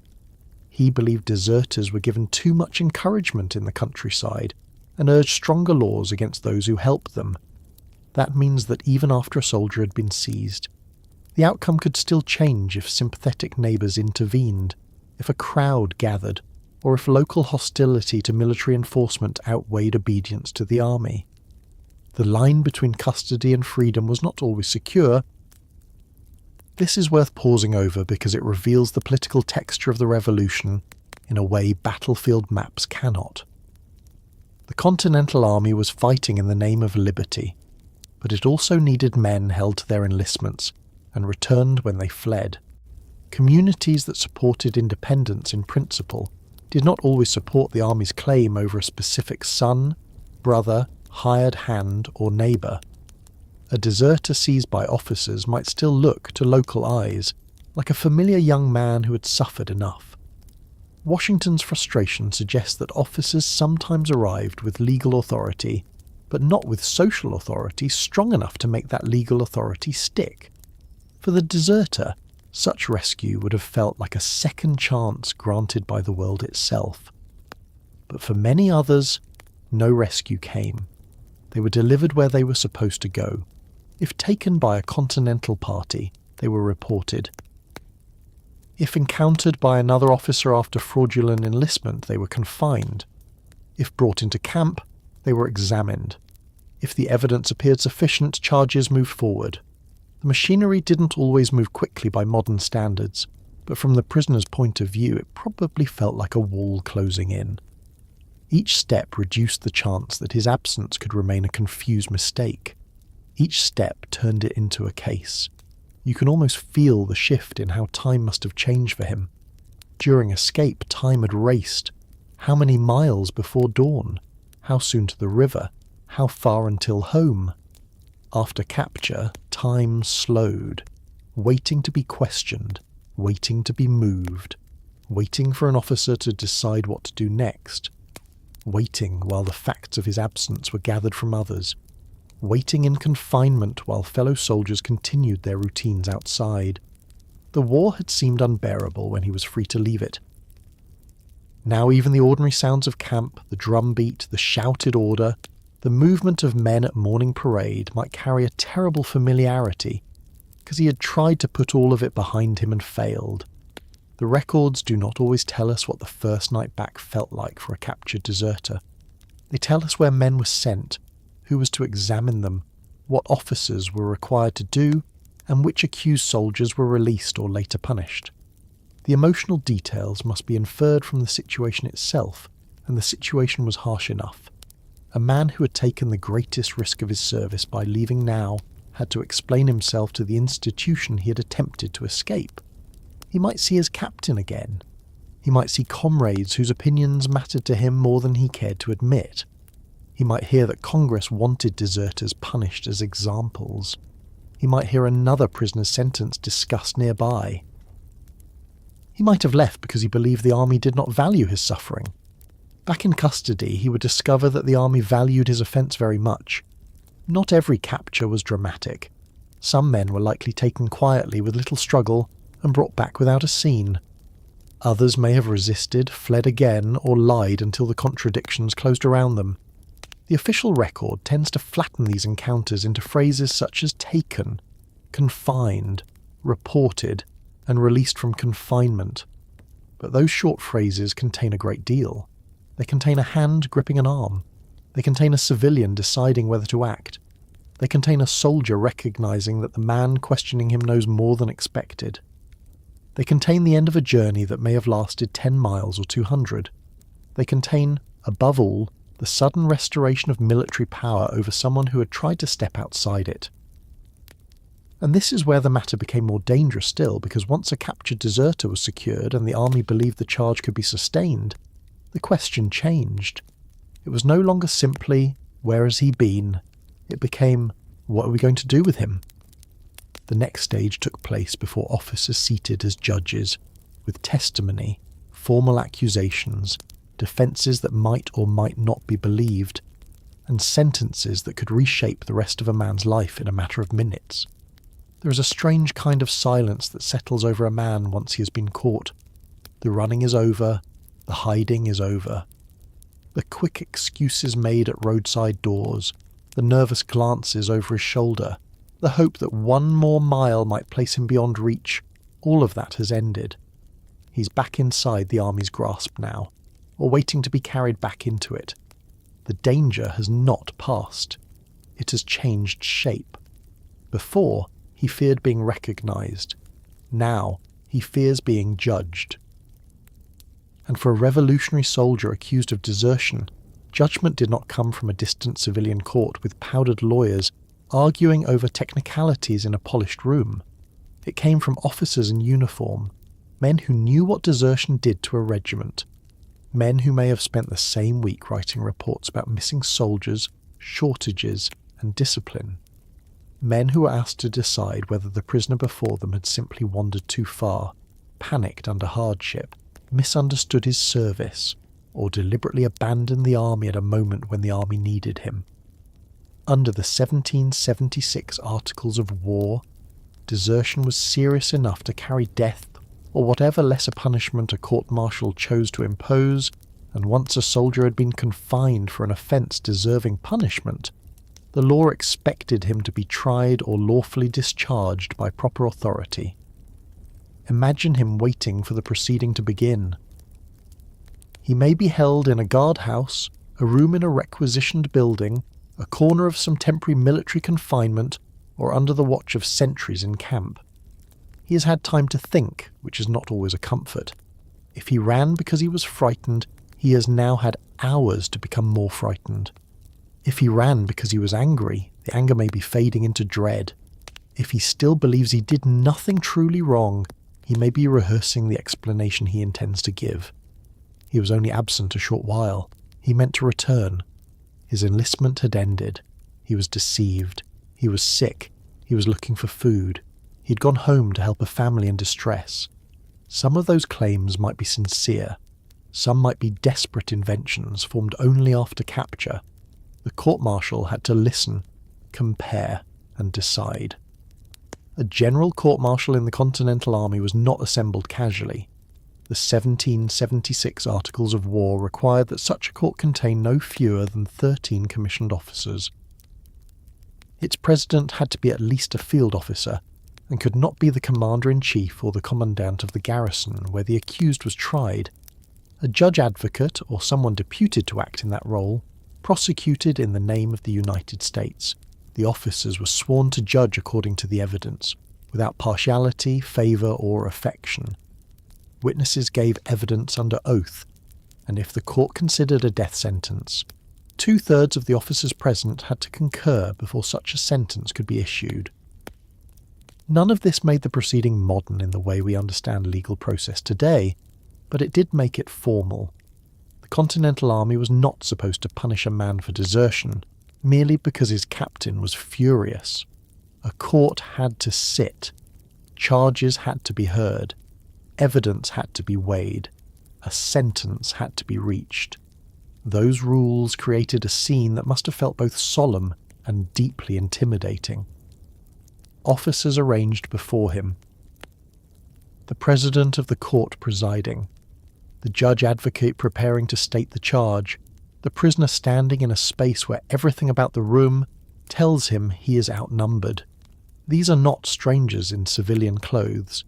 They wear the authority he tried to flee.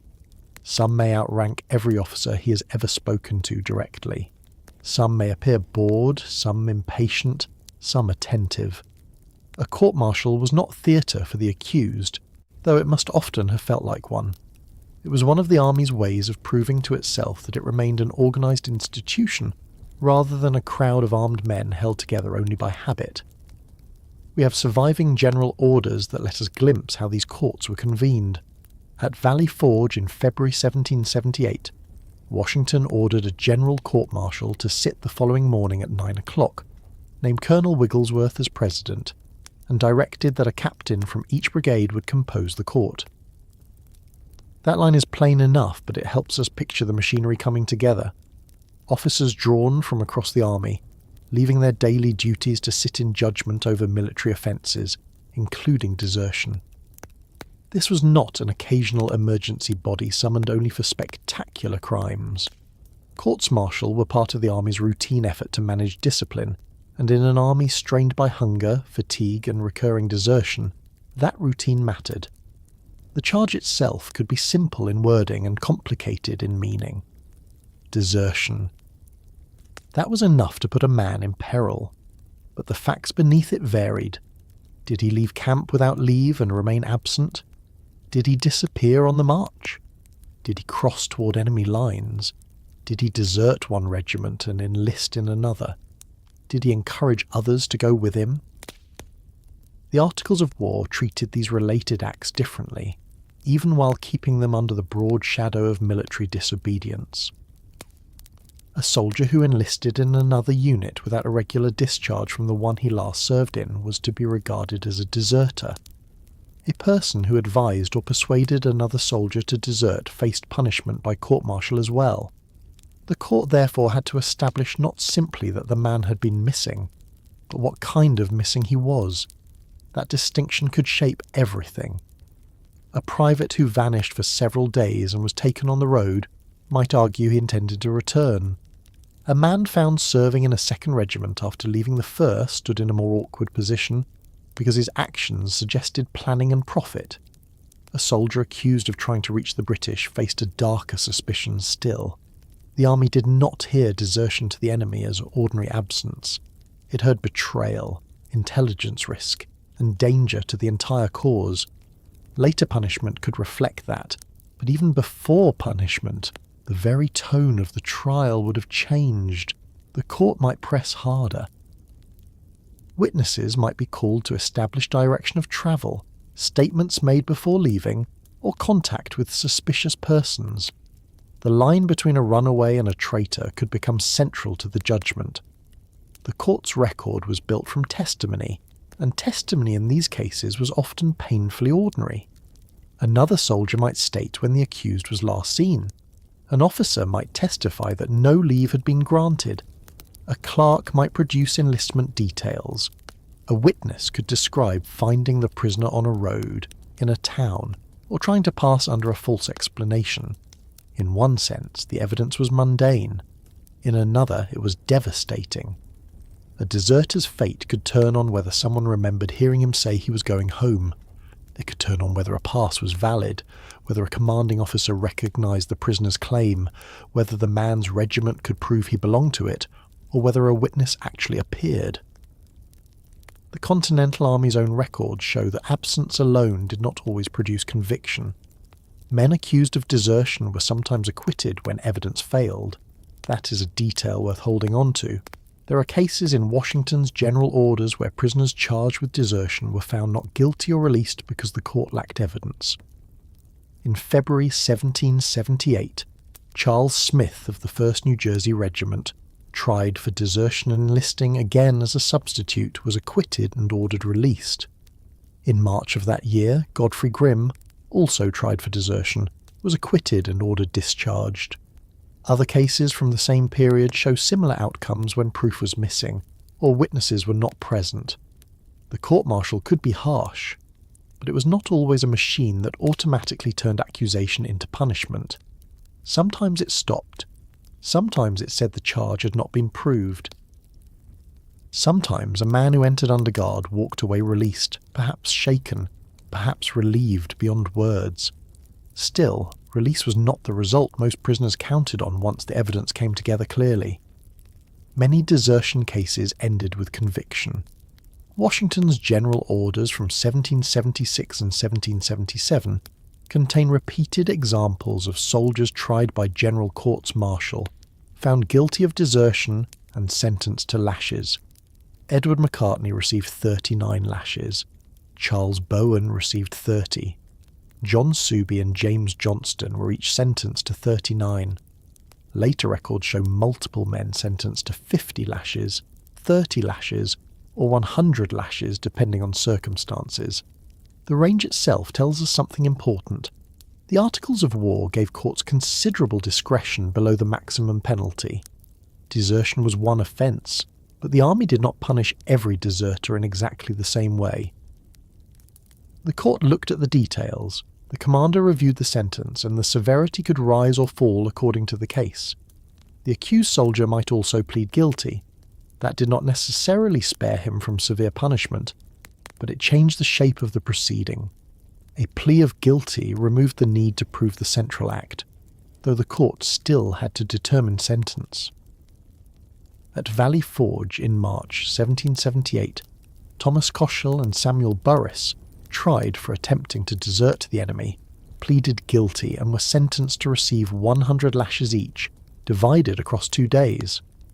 The record is blunt. It does not tell us whether they confessed out of remorse, because the evidence was overwhelming, or because they hoped admission might soften the outcome. It only tells us that once they acknowledged the offence, the court moved to punishment. A runaway soldier standing before such a court had very little emotional room. He might hear his own name stated formally. He might hear the company, regiment, date and accusation arranged in official language that made his private act sound almost unrecognisable. A night's decision, perhaps made in fear and fatigue, returned to him as a charge spoken in public. He could answer. He could deny. He could explain. He could submit. But everything happened inside rules controlled by the institution he had tried to escape. Even the hours of trial were regulated. Under the 1776 Articles of War, proceedings were not ordinarily to be carried on except between 8 in the morning and 3 in the afternoon, unless the case required an immediate example. That exception is chilling. It tells us that military justice was not concerned only with fairness or order. It was also concerned with timing. Sometimes command wanted judgment quickly, because command wanted the army to see that disobedience had consequences without delay. The officers voting on the case did so in a prescribed order, beginning with the youngest in commission. The sentence could not become public immediately. Members swore not to disclose the court's vote or opinion before proper approval, and no sentence of a general court-martial could be carried out until the proceedings had been reported to Congress, the general, or the commander-in-chief, and directions had been given. That final layer mattered. A court-martial could condemn, but execution of the sentence still required command approval. In practice, Washington reviewed and approved sentences in his general orders again and again, sometimes ordering them carried out, sometimes remitting punishment, sometimes postponing further action. The court judged. Command decided what the army would actually do next. That chain of authority must have made the wait after trial especially cruel. The hearing could end, the officers could withdraw, and the accused might still not know the final shape of his fate until the sentence was read out or approved in orders. He might be guilty but not yet punished. He might be sentenced but not yet know whether the commander would lessen the blow. He might have heard stories of men whipped at the head of their regiments, of others acquitted, of some sentences changed, of still others made into grim examples. Rumour filled military camps because rumour is what grows where official news moves slowly and fear moves quickly. There is also an uncomfortable intimacy to the court-martial that we should not overlook. These were not anonymous bureaucrats from a capital city. The judges were officers in the same army. Some may have served in the same cold. Some may have lost men to desertion from their own units. Some may have been under pressure from superiors to restore discipline. That did not mean they ignored evidence, but it meant they understood the stakes in military terms. If desertion spread, companies weakened. If bounty jumping went unpunished, recruiting became a joke. If a soldier could leave, join another regiment, and face no serious consequence, the army's administrative order began to dissolve. The court-martial was supposed to assess one man's guilt. It inevitably carried the burden of what officers feared many other men might do if that one man escaped the consequences. This is why the revolutionary court-martial sits at the centre of the whole story. The desertion itself was personal, the capture was physical, but the trial was where the army converted a private act into an official lesson. It named the offence, it examined the facts, it compared the man's explanation against the needs of discipline, it placed his conduct into the larger machinery of the war. A farmer who left because his family was desperate became, in the court's language, a soldier charged with desertion. A frightened teenager who ran on impulse became a case. A bounty jumper who had tried to profit from repeated enlistments became proof that the system needed teeth. The court did not erase the human story, but it overlaid that story with institutional meaning. And yet, even here, human variation remained. Frederick Miller of Colonel Stewart's regiment was convicted of desertion and sentenced to 15 lashes, but Washington remitted the punishment because of the prisoner's extreme youth and at the court's request. That single detail opens a small window into the discretion that still existed. The army could be severe. It could also notice that a boy was very young. It could allow the court's own sense of mitigation to reach the commander-in-chief. We should not romanticize this. He had still been convicted. The threat of punishment had still hung over him. But the outcome reminds us that military justice was not perfectly mechanical. It was made and applied by human beings, and sometimes that mattered. The opposite could also be true. Where the court believed the offence threatened discipline in a more dangerous way, the sentence hardened. Men who attempted to desert to the enemy could receive far heavier punishment. Others who deserted from one regiment and enlisted in another might be whipped, return to their original corps, and have illicit bounty payments stopped from their wages. The judgment could therefore reach beyond pain in the immediate sense. It could strip away money already received, erase the new arrangement the soldier had tried to build, and send him back to the very unit he had hoped to leave behind. The verdict did not simply say, "You were wrong." It attempted to restore the army's claim over his body, his wages and his service. There is one more detail about these courts that I think brings us closest to the prisoner's experience. The proceeding was official, but the scale was small enough that he could see the faces of the men deciding his future. He could watch them as evidence was offered. He could notice whether one officer seemed unmoved, whether another looked down at the table, whether the president spoke sharply or mildly. Modern legal institutions often bury judgment beneath layers of formality and distance. A revolutionary court-martial had formality, but not much distance. The accused stood close to power. He could hear it breathe. He could watch it deliberate. And when the decision came, he would know that these particular men had measured him and found him guilty, or failed to find enough against him. Once the sentence was approved, the trial ended, but the lesson the army intended to draw from it had only begun. A guilty man might be returned to quarters, held for punishment, ordered before assembled troops, or marked for a sentence meant to be witnessed. The court-martial settled the question of culpability. It did not settle the question of fear. That came next, in the form of punishments designed not only to hurt the body of one runaway soldier, but to send a message into the minds of hundreds who might someday consider taking the same road. The court had spoken. The sentence had been approved. Somewhere in camp, perhaps in a guardhouse or under the eye of a sentry, a man who had already endured capture and trial now waited for the punishment itself. That waiting matters. Punishment in the Continental Army was not always carried out in private, quietly, with the matter sealed away from everyone else. In desertion cases it was often meant to be seen. The army did not only want the convicted soldier to suffer, it wanted his regiment to watch, to remember, and to carry that memory into the next night when another man might be lying awake and thinking about leaving.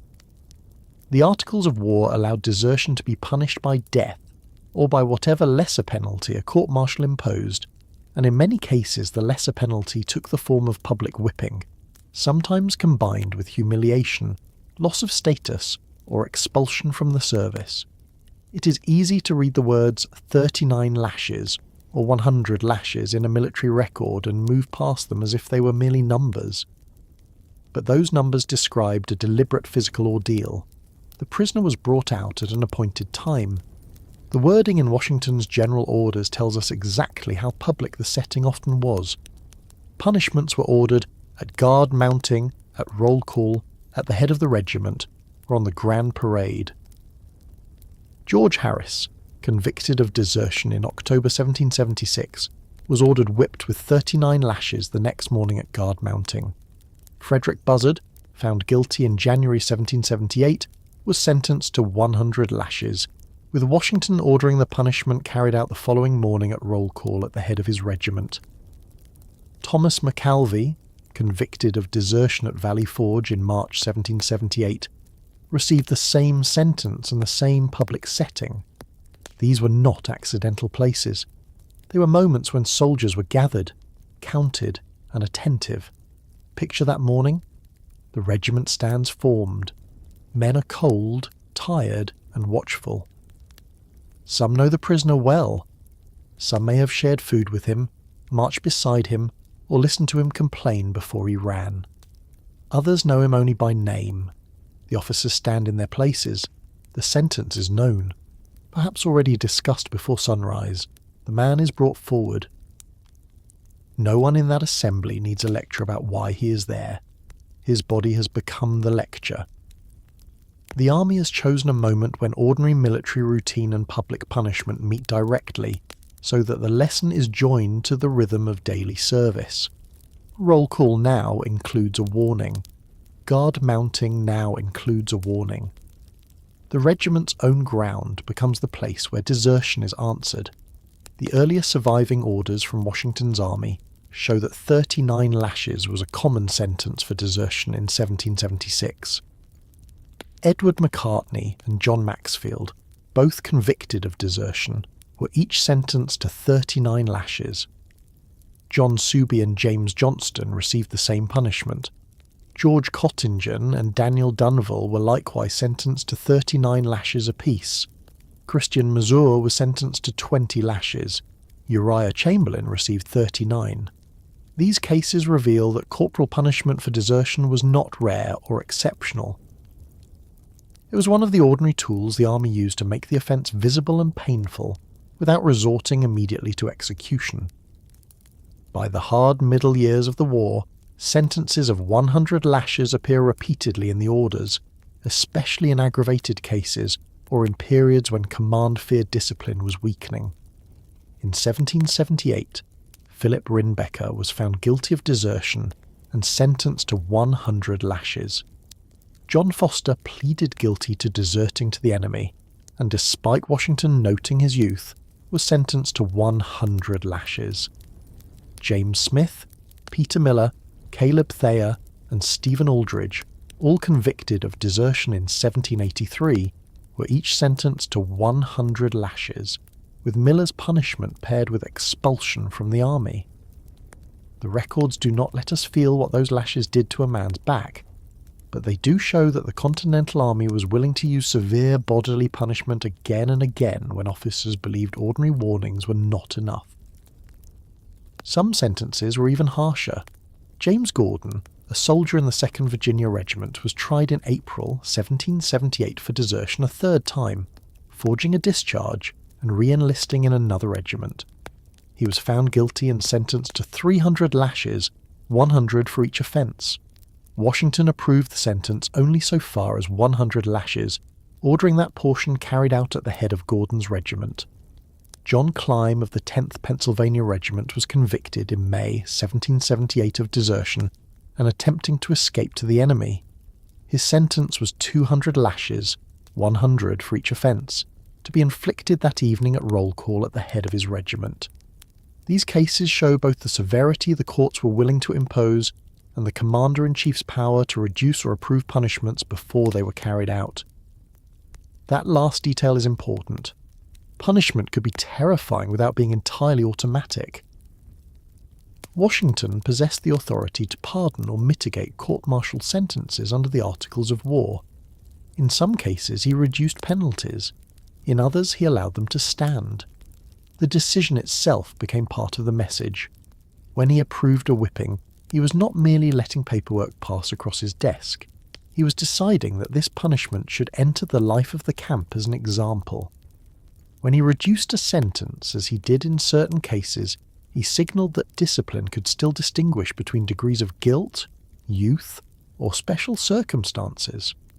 The army was harsh, but it was not always blind to gradations.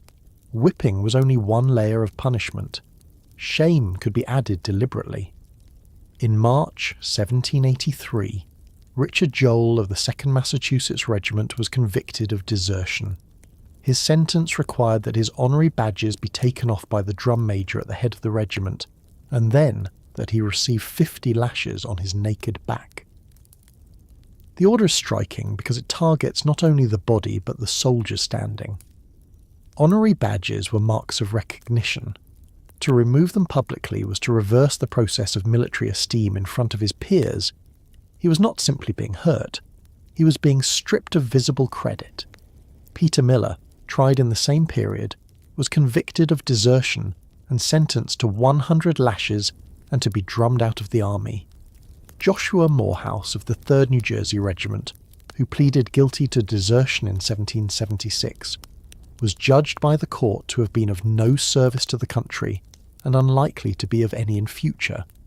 The sentence was that he be drummed out of the service and that wages due to him be stopped. These punishments carried a different meaning from whipping. A deserter who was whipped was punished, and in many cases returned to service. A man drummed out was publicly rejected. The army declared that it no longer wanted him within its ranks. The phrase drummed out can sound almost quaint now, like something from a children's history book, but it was not quaint in the 18th century. It was public disgrace made audible. The drums that usually organised marches, calls and military order were used to send a man away under shame. We have deserter cases where the sentence itself simply states that the man was to be drummed out of the army, and other non-desertion cases show how theatrical such expulsions could become when commanders wanted to humiliate an offender before the entire force. In one 1778 sentence approved by Washington, a man was to be mounted backward on a horse without a saddle, with his coat turned wrong side out, his hands tied behind him, then drummed out by all the drums of his division, with the sentence published in newspapers. That particular case was not a standard deserter case, but it helps us understand the language and ritual of military disgrace that also stood behind the simpler phrase drummed out, when used against deserters. There was another form of punishment that came quietly through the payrolls. Soldiers convicted of desertion connected with illegal re-enlistment or bounty fraud could be ordered to lose wages or repay money tied to the offence. In the 1776 case connected with unauthorised re-enlistment, money received from an officer was to be stopped out of a soldier's pay and returned. Morehouse's unpaid wages were stopped when he was drummed out. This mattered in an army where pay was already irregular and deeply contested. A punishment that reduced or erased expected earnings could strike directly at the same practical concerns that had driven some men to desert in the first place. The army was saying, in effect, that fleeing service would not only bring pain and shame, it could also take away whatever money the soldier hoped to keep. To modernise, the most unnerving part of these punishments may be the way they were scheduled and staged. Tomorrow morning at roll call, at guard mounting, at the head of the regiment, this evening at roll call. The orders read almost casually because they sit among other routine matters: sutlers, forage, pay, appointments, ammunition, returns. One line discusses disciplinary lashes. The next may concern quartermasters or troop arrangements. That is precisely what makes the record so effective. Punishment was woven into the daily functioning of the army. It was not outside military life. It was part of military life. Soldiers heard about it in orders, saw it at parade, and returned afterward to whatever work waited for them. The point was not only to make one man regret leaving. The point was to control the imagination of everyone who had not yet left. A soldier thinking about desertion might tell himself that the road home was worth the risk. Public punishment forced him to add other images to that calculation: the regiment watching, the sentence being read, the lashes counted, the possibility of losing badges, wages, or even one's place in the army entirely. Commanders understood that deterrence works best when it is not theoretical. The articles of war were to be read and published periodically at the head of regiments, and punishments carried out in regimental spaces made those articles physical. Men did not just hear that desertion was dangerous. They watched what happened when a deserter was convicted. This helps explain why cases connected to desertion toward the enemy often received especially severe treatment. The army viewed those acts as more than men running from hardship. A soldier attempting to reach the British raised fears of intelligence leaks, weakened loyalty, and direct assistance to the enemy. John Foster's desertion to the enemy brought a sentence of 100 lashes despite his youth. John Climb's combined offences brought 200 lashes. Earlier, the Articles of War treated acts that aided the enemy or revealed information to the enemy as capital matters. Even when a particular deserter did not face death, the court could still use corporal punishment severe enough to mark the offence as something worse than ordinary absence. At the same time, punishment did not erase the reasons desertion existed. Men still left. If public whippings had fully solved the problem, the orders would not continue naming deserters year after year. The army kept flogging some men, reducing others, stripping badges from another, expelling still others, and the problem persisted because the conditions driving desertion persisted too. Shortages, pay grievances, disputed enlistments, family hardship, exhaustion, and the chance to disappear all remained. Punishment could frighten. It could not make hunger vanish. It could not repair a broken promise. It could not keep every unhappy soldier from measuring the road home against the threat of the lash. The repeated appearance of desertion sentences in Washington's orders is evidence of discipline at work, but also evidence that discipline never eliminated the underlying strain. There is one more thing these punishments reveal. The army was not simply trying to inflict pain. It was trying to restore hierarchy. Desertion had inverted the chain of command. A soldier decided that his own judgment mattered more than orders. Public punishment reversed that claim in front of witnesses. The court judged him. The commander approved the sentence. The regiment assembled. The drums, the lashes, the removal of badges, the stopping of wages, the expulsion from the service. All of it proclaimed that individual refusal would be answered by collective authority. The man who had tried to take himself out of the army was placed back inside its power as visibly as possible. And yet the man himself did not vanish inside the lesson. He still stood there, with a name, a body, and a reason he had once believed strong enough to risk everything. Some had run because of hardship, some because of fear, some because they believed their enlistment was over, some because they tried to profit by re-enlisting elsewhere. The punishment flattened those differences for the crowd watching, but they did not cease to exist. That is what makes these records so difficult to sit with for long. The army needed order. The soldiers had limits. Between those two facts stood the whipping post, the parade ground, and the drums. The threat of public pain was one answer the Continental Army gave to desertion. It was not the only answer. There were cases in which the army chose the maximum sentence the law permitted, or at least came very close to it. Men convicted of desertion could be condemned to death, then wait to learn whether mercy would arrive before the appointed hour. That next possibility hung over every severe punishment like a shadow, because no deserter in the Revolutionary War could entirely forget that the Articles of War did not begin with lashes, they began with death. The lash was terrible, but it was not the worst thing a deserter could face. Every man in the Continental Army who understood the Articles of War knew that much. The law did not say desertion would always be punished by whipping. It said something colder. A soldier who deserted could suffer death, or such other punishment as a court-martial directed. That meant every runaway soldier who was captured and brought back into military custody stood beneath the shadow of a sentence far more final than 39 lashes or public disgrace. He might be flogged and returned to duty. He might be drummed out of the service. He might be pardoned. But the court could also recommend that his life end there, not on a battlefield facing British fire, but by order of his own army.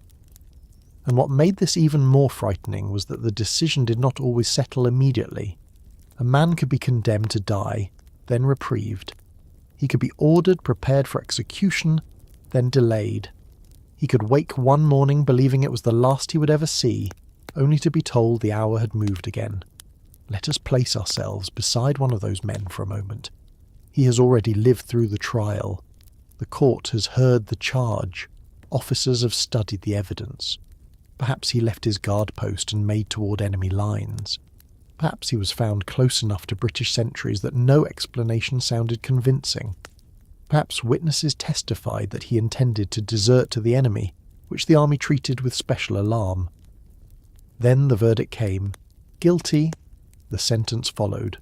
To suffer death. Those 3 words were brief, almost economical, but for the prisoner they swallowed everything else. No matter what he had told himself while running, no matter what hardship had pushed him out of camp, he now faced the possibility that the army would kill him to teach other soldiers not to do the same. The Revolutionary Army did not invent capital punishment for desertion. 18th century armies across the Atlantic world treated abandonment of duty as a grave threat, especially when it occurred near the enemy or in a moment of danger.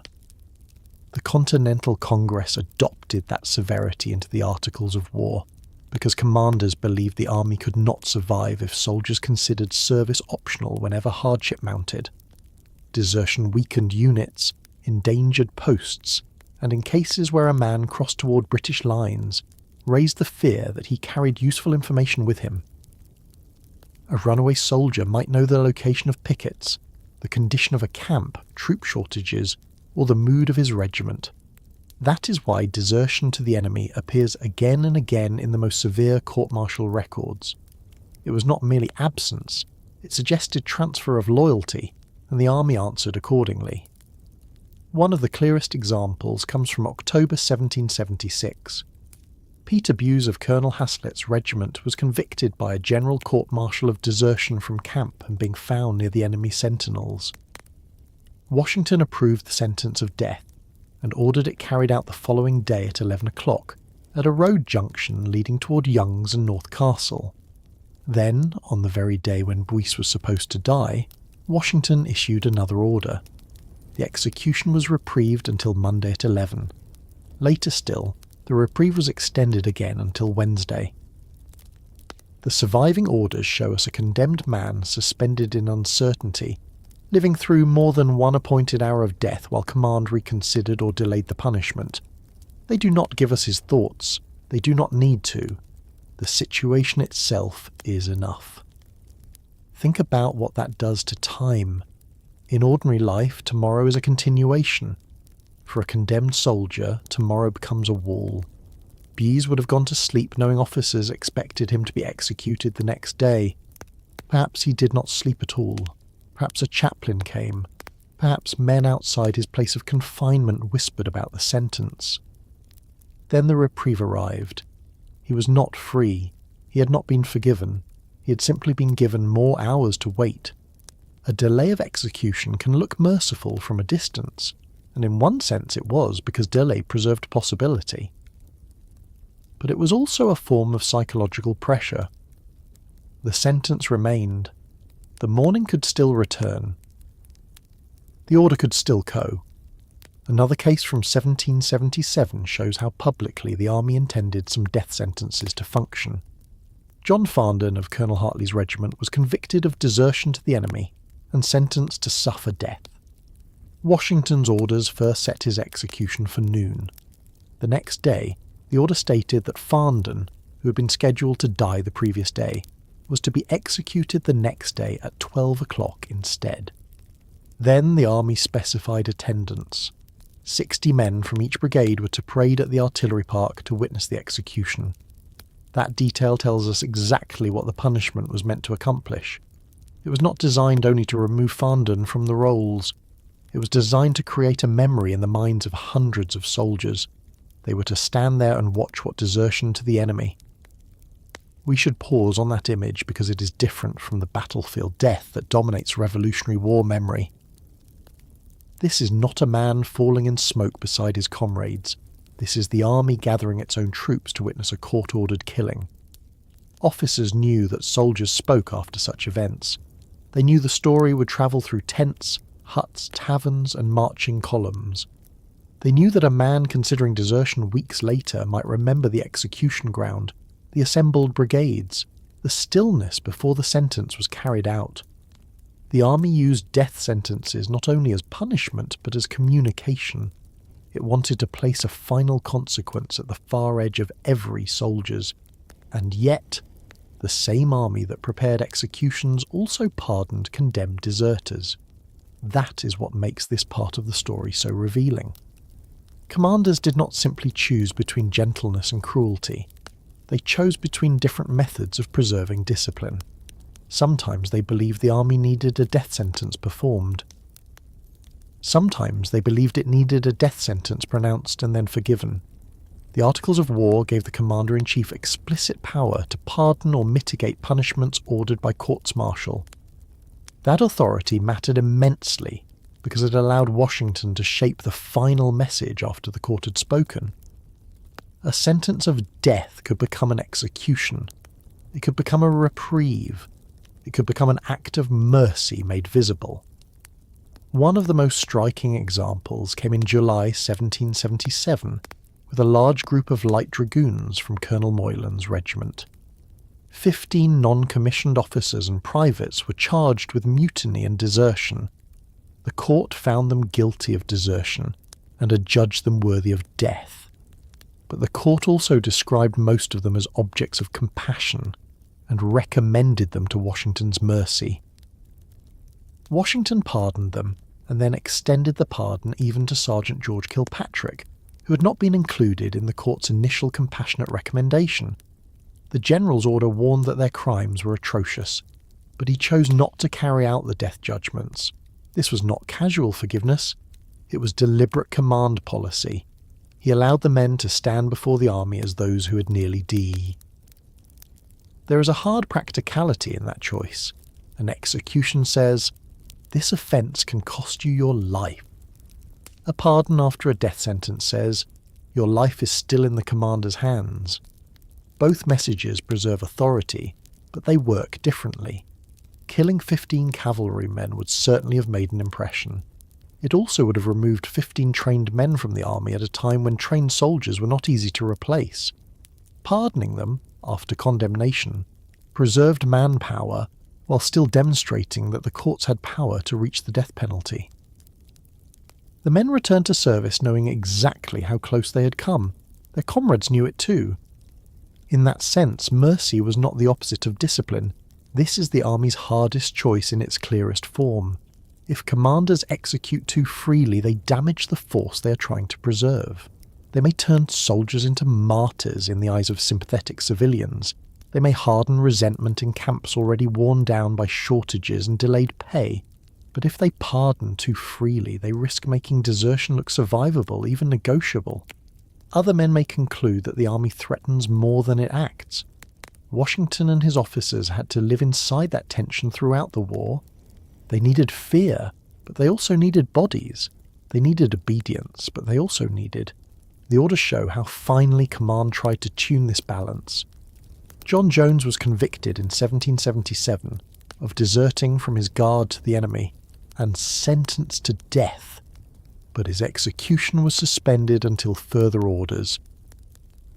William McMath, under sentence of death in 1778, was reprieved until further orders.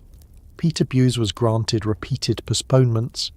These are not identical cases, and the surviving records do not always tell us the final result. But taken together, they show that the death sentence itself did not always produce immediate death. It could remain pending, a threat still active, while command assessed circumstance, timing. To a modern reader, that may sound arbitrary, but in the context of 18th century military discipline it was strategic. Commanders wanted sentences to support the needs of the service. Sometimes the army was on the move. Sometimes a public execution might be inconvenient or dangerous in a fluid campaign. Sometimes the court itself recommended mercy. Sometimes the commander may have judged that the terror of condemnation had already accomplished enough. Sometimes political or local considerations mattered. Whatever the exact reasons in each case, the pattern is unmistakable. Death sentences were not always mechanical endpoints. They were also instruments march. The availability of pardon also opened the door to broader attempts at recovery. In 1780, Washington sent Governor William Greene of Rhode Island a proclamation offering pardon to deserters from 2 Continental regiments, if the governor wished to publish it. The accompanying note indicates that such a proclamation had been issued at the request of the Rhode Island government. This matters because it shows mercy used not only after trial, but before recapture, as a way to bring men back into service voluntarily. In other words, the army sometimes judged that it needed deserters readied them hunted forever. That kind of proclamation reveals how difficult the desertion problem had become. If every deserter was simply a contemptible coward, there would be little reason to offer mass pardon. But Washington and state leaders knew the situation was more complicated. Some deserters were far from hardened criminals. Some had left amid confusion, poor treatment, or promises they believed broken. Some were hiding in regions where local communities supported them or refused to assist in their return. A proclamation gave them a path back without forcing the army to spend endless effort arresting each one. It also helped split the deserters into 2 groups, those willing to return under mercy and those who refused even after mercy was offered. The latter Cuta captured. There is also a political intelligence in these pardons. The revolution was not fought by a state with deep administrative reach. The Continental Army depended on cooperation from local populations and state governments. Washington knew that if whole communities sheltered deserters or sympathized with them, brute enforcement alone would not solve the problem. Pardon, proclamations allowed command to present itself as firm but not unreasonable. The army still claimed authority over the deserters, it still declared their conduct unlawful, but it offered a route back lenient, practical, and patriotic. At the same time, the threat of execution never disappeared from the background. Even when Washington issued clemency, the law remained. Even when men were pardoned, others were still sentenced to die. Even when one deserter was reprieved, another was ordered before assembled brigades. That unpredictability was part of the power. Soldiers could not be certain which path their own case would take. A man caught deserting in ordinary circumstances might receive lashes. A man caught near enemy lines might face death. A man condemned to death might be spared. A man expecting mercy might not receive it. In a military culture built OE. I think this is one of the most important things to understand about Revolutionary War punishment. The army did not use terror randomly. It used terror selectively and often publicly. That selectivity made the system more unsettling rather than less. If every deserter were executed, the rule would be simple, brutal, and predictable. But because some men were whipped, some pardoned, some reprieved, and some scheduled for execution before large detachments, every captured deserter entered a space of terrible uncertainty. He had no way to know in advance whether the army wanted his life displayed. Imagine sitting under sentence of death while camp life continues beyond your confinement. Men are receiving rations. Officers are discussing tomorrow's march. Drums sound at their usual hours. Wagons move. Fires burn down and are rebuilt. The army does not stop because one prisoner may die at noon. That ordinary continuation must have been difficult to bear. The condemned man's time narrows sharply, while the world around him behaves as though time is plentiful. It is hard to know whether he hoped for a reprieve, expected one, or believed hope was foolish. What we can say is that the army's records preserve these sentences in a way that gives us Hay do not preserve his words. The chaplain's presence also belongs to this setting. When Washington ordered prisoners under sentence of death to prepare for execution in May 1777, he stated that the criminals were to be attended by such chaplains as they chose. This detail is brief, but it reminds us that executions were understood as spiritual as well as military events. The army expected the condemned to face death with religious preparation, and expected chaplains to help them do it. Even in punishment meant to terrify others, there remained an acknowledgement that the Prit's something more serious than military discipline. That combination of ritual and force is hard to forget. Courts-martial, written orders, assembled troops, chaplains, reprieves, pardons, and final deadlines all work together to create a system in which desertion could become the most consequential decision of a soldier's life. The soldier who slipped away in the dark may have imagined only the woods, the road, and home. He may never have imagined himself standing at the centre of an execution ground while brigades looked on. He may never have imagined that his commander would hold both the power to spare him and the power to let the sentence proceed. But that is Wahoo's to make the case large enough. And still, despite all of this, men deserted. That fact should stay with us. Death sentences existed. Executions were ordered. Pardons were granted in ways that made clear the courts had judged men worthy of death. Yet the problem never vanished. The road remained tempting. The pressures remained stronger than punishment for some soldiers. The army could terrify, but it could not fully close the gap Bettany men believed they could continue giving. So when we ask what happened to deserting soldiers during the American Revolutionary War, we cannot answer simply that they were hanged, or simply that they were forgiven. Some were sentenced to death and spared. Some were scheduled for public execution, and their final fate is preserved only imperfectly in the surviving orders. Some were reprieved again and again. Some stood in groups judged worthy of death, and then received mercy from the commander-in-chief. The army's hardest choice was not whether desertion mattered. It believed absolutely that it did. The hardest choice was what kind of example each deserter should become. A corpse, a survivor scarred by fear, a pardoned man sent back undespair. And from there, the story takes one final turn, because not every deserter was caught, not every deserter faced judgment, and not every soldier who slipped out of camp returned to stand before a court. Some men disappeared into the towns, farms, forests, frontier settlements, enemy lines and expanding spaces of a young country still forming around them. Their names linger in advertisements, muster rolls and officers' complaints, but their lives after desertion often dissolve into silence. That silence is where we have to go next. The hardest deserters to understand are the ones the army never got back. The man seized on a road and returned under guard leaves a trail. The man court-martialed leaves testimony. The man whipped at the head of his regiment appears in general orders. The man condemned to death appears in the record with a terrible clarity. But the deserter who kept walking, who reached a town, a farmhouse, a dockside hiring table, a relative's back room, or some place where no officer recognised him, becomes much harder to see. His name may survive in a muster roll marked absent. It may appear in a newspaper notice that describes his height, coat and birthplace. It may be mentioned once in an officer's complaint, then the trail often goes quiet. The soldier has not necessarily vanished from life. He has vanished from military view, and that is not the same thing at all. That quiet disappearance is where we need to spend our last stretch of time, because it reveals something important about desertion that punishment records cannot show by themselves.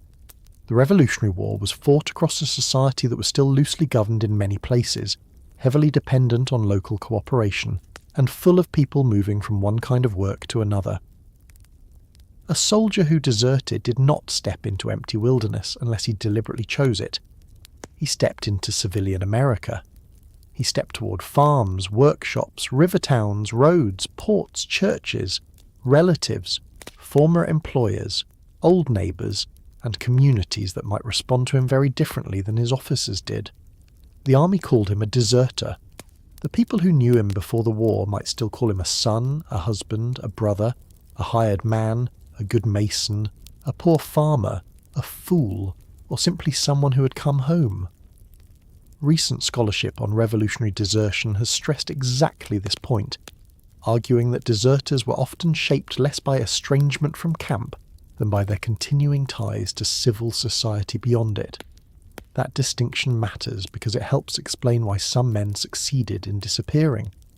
The army could send notices outward, offer rewards, and ask civilians to help seize deserters. Congress could encourage the states to appoint local officials to take them up. Officers could ride after men believed to be heading home.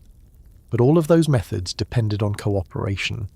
George Washington complained in April 1780 that too much protection was being given to deserters, that men apprehended by officers had often been rescued by local people, and that officers received very little support from the public in such cases.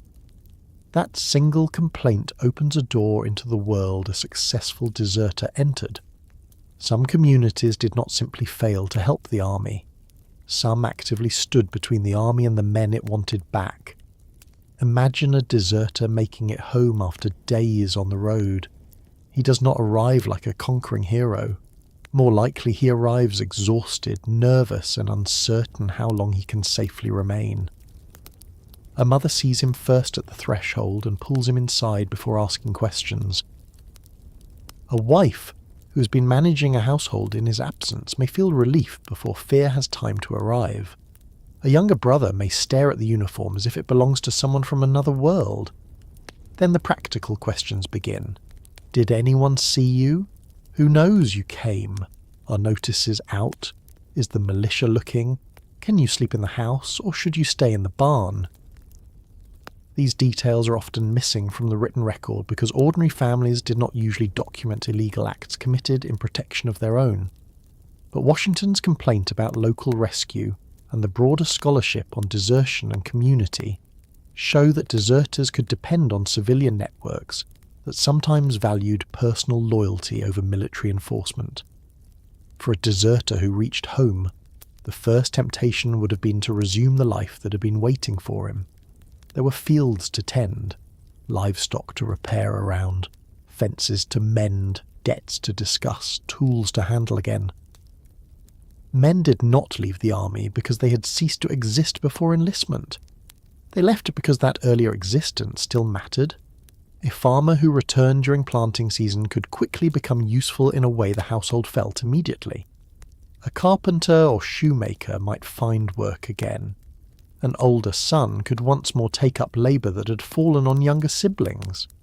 To officers, this was unlawful absence. To a struggling household, it might have looked like survival. That does not prove every family welcomed a deserter, and some surely feared the consequences. But the army's repeated frustration with local sympathy tells us that a deserter's return was not always greeted as a disgrace by the people closest to him. Others did not go home, because home was too obvious. A man who believed his name would soon appear in print might understand that his birthplace was the first place pursuers would look. Deserter advertisements often included the town or region from which a man came, precisely because officers expected him to head in that direction. American newspapers carried thousands of deserter ads during the war, and those ads were full of information meant to make a man recognizable wherever he went. For the fugitive, that meant home could be both the most desired place and the most dangerous. Some men likely approached it indirectly, staying with extended kin or former neighbours farther away. Others must have chosen not to return at all, at least not immediately. They needed places where they could be useful without being too easily known. Ports offered one such possibility. In May 1780, Washington wrote that there was nothing more injurious to the public and nothing more practised than engaging deserters aboard privateers and other armed vessels. That complaint is extremely revealing. It shows that some men who left the Continental Army did not simply vanish into farms and inland villages. They entered the maritime labour market. Privateers needed crews. Prize money offered a lure that army pay often could not match. A deserter with some physical endurance, a willingness to risk danger, and perhaps prior experience near boats or docks could move into a world where his military past mattered less than whether he could haul, climb, endure, and fight at sea. Later scholarship on American privateering likewise notes that privateers were willing to sign on deserters from Washington's army or from naval service, precisely because they needed manpower and had incentives the struggling continental system often lacked. Think of what that meant in practical terms. A soldier who had left a cold encampment because wages were delayed and food uncertain might reach a port town and find an employer who did not ask too many questions. Privateering was dangerous, but danger had hardly been absent from army life. At sea there was at least the possibility of prize money. There was movement. There was separation from the officer whose orders he no longer wished to hear. There was a different chain of command, perhaps not gentler, but new. Washington's anger tells us the practice was common enough to matter. The deserter who boarded a privateer did not disappear by becoming idle.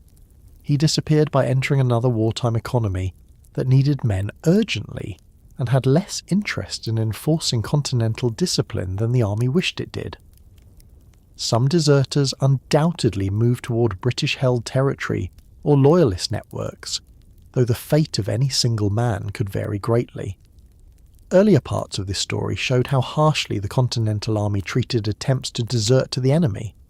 That severity existed because such movement really did occur, and because commanders feared what information could cross with the deserter. Once a man reached enemy lines, the Continental Army's direct reach weakened sharply. He might be questioned for intelligence. He might be encouraged to enlist elsewhere. He might find work. He might be treated with suspicion. The specific path differed by place and moment, but the basic fact remained that wartime America was divided, and a soldier who wanted to leave one authority sometimes tried to place himself beneath another. Evidence from British recruitment in occupied New York indicates that patriot deserters who entered the city could be pressed toward loyalist service, which reminds us that reaching enemy protection did not always mean reaching personal freedom in any simple sense. There were also men who left one regiment and entered another under altered terms or a new name. This practice had already troubled commanders enough to produce explicit rules in the Articles of War and repeated complaints from Washington. He wrote in 1776 that desertion had become a kind of business for some men under the bounty system, because they deserted one corps to enlist in another. The army's concern here was not imaginary. Military records and later scholarship confirm that enlistment fraud and bounty jumping were part of the broader desertion problem, even if they were not the motive behind every man who fled. Such deserters did not disappear into civilian life at all. They disappeared into the confusion of the recruitment system itself, attempting to reappear as someone newly entitled to money, clothing, and a fresh start. This kind of disappearance tells us something about the limits of 18th century administration. The Continental Army cared deeply about names, roles, discharges, and enlistment terms, but the systems for identifying men across colonies and regiments were not seamless. A soldier who changed location, altered his story, or used an alias could sometimes exploit those gaps. The law tried to stop it. Officers were ordered to confine men found serving in a new unit without lawful discharge from the old. But the fact that the law had to speak so directly to the problem suggests it was persistent. In a world without photographs, fingerprints, or centralized identity records, a man who was willing to lie and relocate could become difficult to sort out, especially when recruiters themselves were under pressure to fill quotas. Still, not every deserter who escaped punishment built a new life through cunning. Some may simply have remained near home and trusted silence. Others likely moved only a modest distance away, far enough to avoid immediate pursuit but close enough to rejoin familiar networks. Scholarship on desertion and community points us toward this possibility by emphasizing that deserters' civilian connections mattered greatly. Washington's complaint about rescued deserters points there too. A local society does not need to hide a man forever in order to help him vanish from the army. It may need only to refuse information at the right moment, delay an officer on the wrong road, look away when someone crosses a field at dusk, or treat a missing soldier's presence as household business rather than a patriotic emergency. That kind of disappearance is much harder for historians to recover than a whipping or execution. Punishment creates records because institutions document it. Escape creates silence because institutions have failed. We often know more about the men who were caught than the men who succeeded. Not because the caught men were more common or more important, but because the army wrote more about them. Researchers reconstruct deserter histories from muster rolls, pay records, newspaper notices, court-martial proceedings, and scattered local sources. The combination can reveal a great deal, but it still leaves gaps. Even modern efforts to combine muster rolls with deserter advertisements have shown both how much can be learned about individual runaways and how many questions remain about what happened after the trail breaks. There is something almost unsettling about seeing a man so fully described in a newspaper and then nowhere else. 5 feet 8 inches high, dark hair, born in Ireland, a tailor by trade, had on a blue coat. Those details feel like the beginning of a biography, but in many cases they are nearly the end of the record. We know what he looked like because the army wanted him caught. We do not know whether he reached home, went to sea, crossed to the enemy, changed his name, died of illness, or returned years later to a life that left no military paper behind. The advertisement gives us the army's last clear look at him. After that, the man slips beyond the page, and yet the silence after desertion should not make us think the deserter became unimportant. His disappearance mattered to the army immediately. Every missing soldier reduced strength. Every man who escaped punishment might encourage another. Every deserter protected by civilians exposed the limits of continental authority. Every deserter who found work on a privateer, took wages elsewhere, or returned home proved that the army was competing with other claims on men's bodies and labour. Washington's letters show that he understood this. He complained about deserters being protected. He complained about deserters being recruited onto armed vessels. He supported proclamations offering pardon if men would return within a set period. These actions all point to the same reality. A deserter who disappeared was not merely gone. He created a problem the army could feel long after his empty place information had been noticed. The pardon proclamations are especially telling. In 1780, Washington forwarded a draft proclamation connected with Massachusetts legislation that would allow certain deserters to return voluntarily within a defined period. The proclamation applied to deserters from Massachusetts regiments who surrendered themselves or rejoined their companies within the terms set by the State Act. This tells us that officials knew many deserters were still out there, reachable not by force alone but by the promise that return might be safer than continued hiding. If all of them had vanished permanently beyond contact, such a proclamation would have been pointless.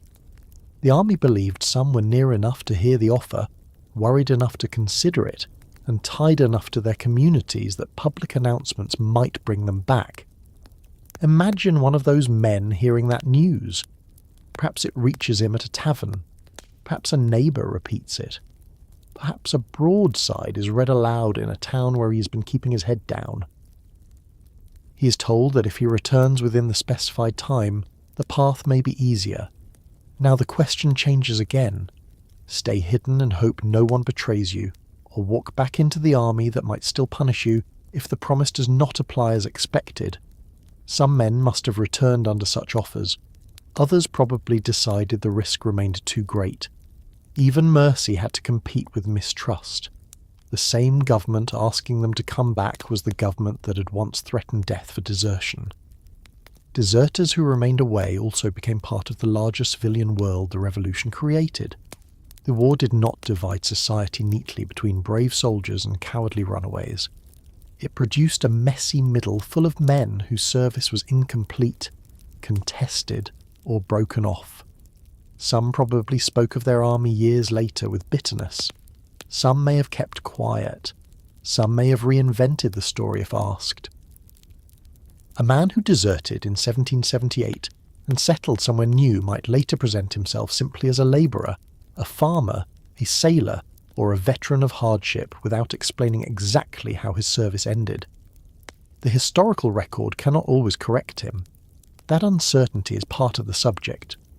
Desertion did not only remove men from the army, it sometimes removed clarity from their later lives.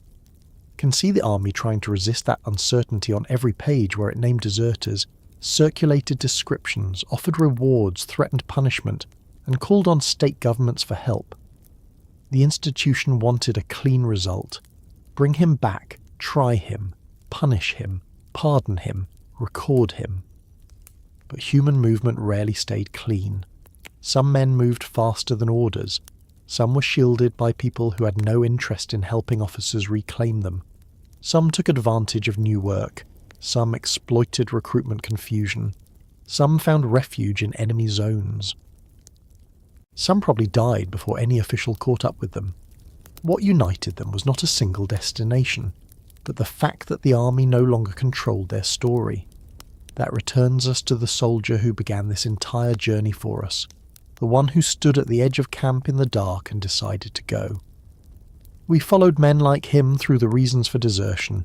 The instant absence became an offence, the notices and patrols that chased him, the custody that followed capture, the court-martial that judged him, the whippings meant to terrify the ranks, and the death sentences commanders sometimes approved, delayed, or forgave. But we should remember that many stories did not pass through every one of those stages. Some ended at the first successful mile, some ended at a familiar doorway, some continued on the deck of a privateer, some crossed into towns held by the enemy, some dissolved into quiet civilian anonymity. Those men are harder to see, but they belong to the war just as surely as the men whose punishments filled the orders. Is a blankness in the record that history often leaves around deserters, and perhaps that blankness is fitting. Desertion was, after all, an attempt to escape the systems that recorded, counted, commanded, and punished. A soldier who disappeared successfully left behind exactly what he hoped to leave behind. The roll call, the officer's eye, the court's judgment, the parade ground, the army's claim upon him. What we inherit is the space where he used to stand and the fragments left by those who tried to recover him. A name in a notice, a complaint in Washington's hand, a line in a muster roll, a broadside promising pardon, a fear that he might be living only a few miles away, working, eating, sleeping, and no longer answering to the drum. Maybe that is the most honest place to leave them. Not all as villains, not all as victims. Not all as men who made the same choice for the same reason. They were soldiers who reached a point where the road away from the army looked stronger than the road through it. Some paid for that choice with pain, disgrace, or death. Some were forgiven. Some were dragged back. Some were never found. The American Revolution produced heroes, commanders, martyrs, and founders. It also produced missing men, men who stepped out of camp and entered a country still unsettled enough to receive them without always giving them back.